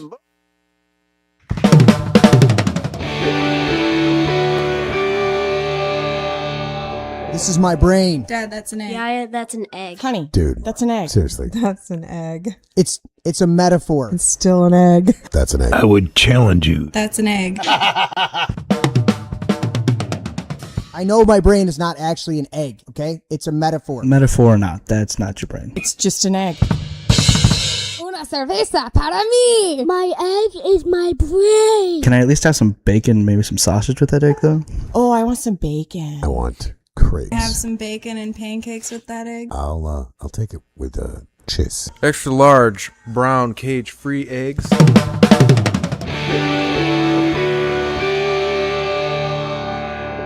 Can I have your brain with cakes? A little sausage and a little toast and potato. That would be great. Does it have antibiotics? I don't know, man. I'm not good at this shit. Well, they got to be able to resist some diseases. You resist the disease. Has it got any hormones? Maybe. It's cage free. Vegetarian? Maybe. Are they vegan? No, I eat steak. Never apologize and never explain. Never apologize. Never apologize and never explain.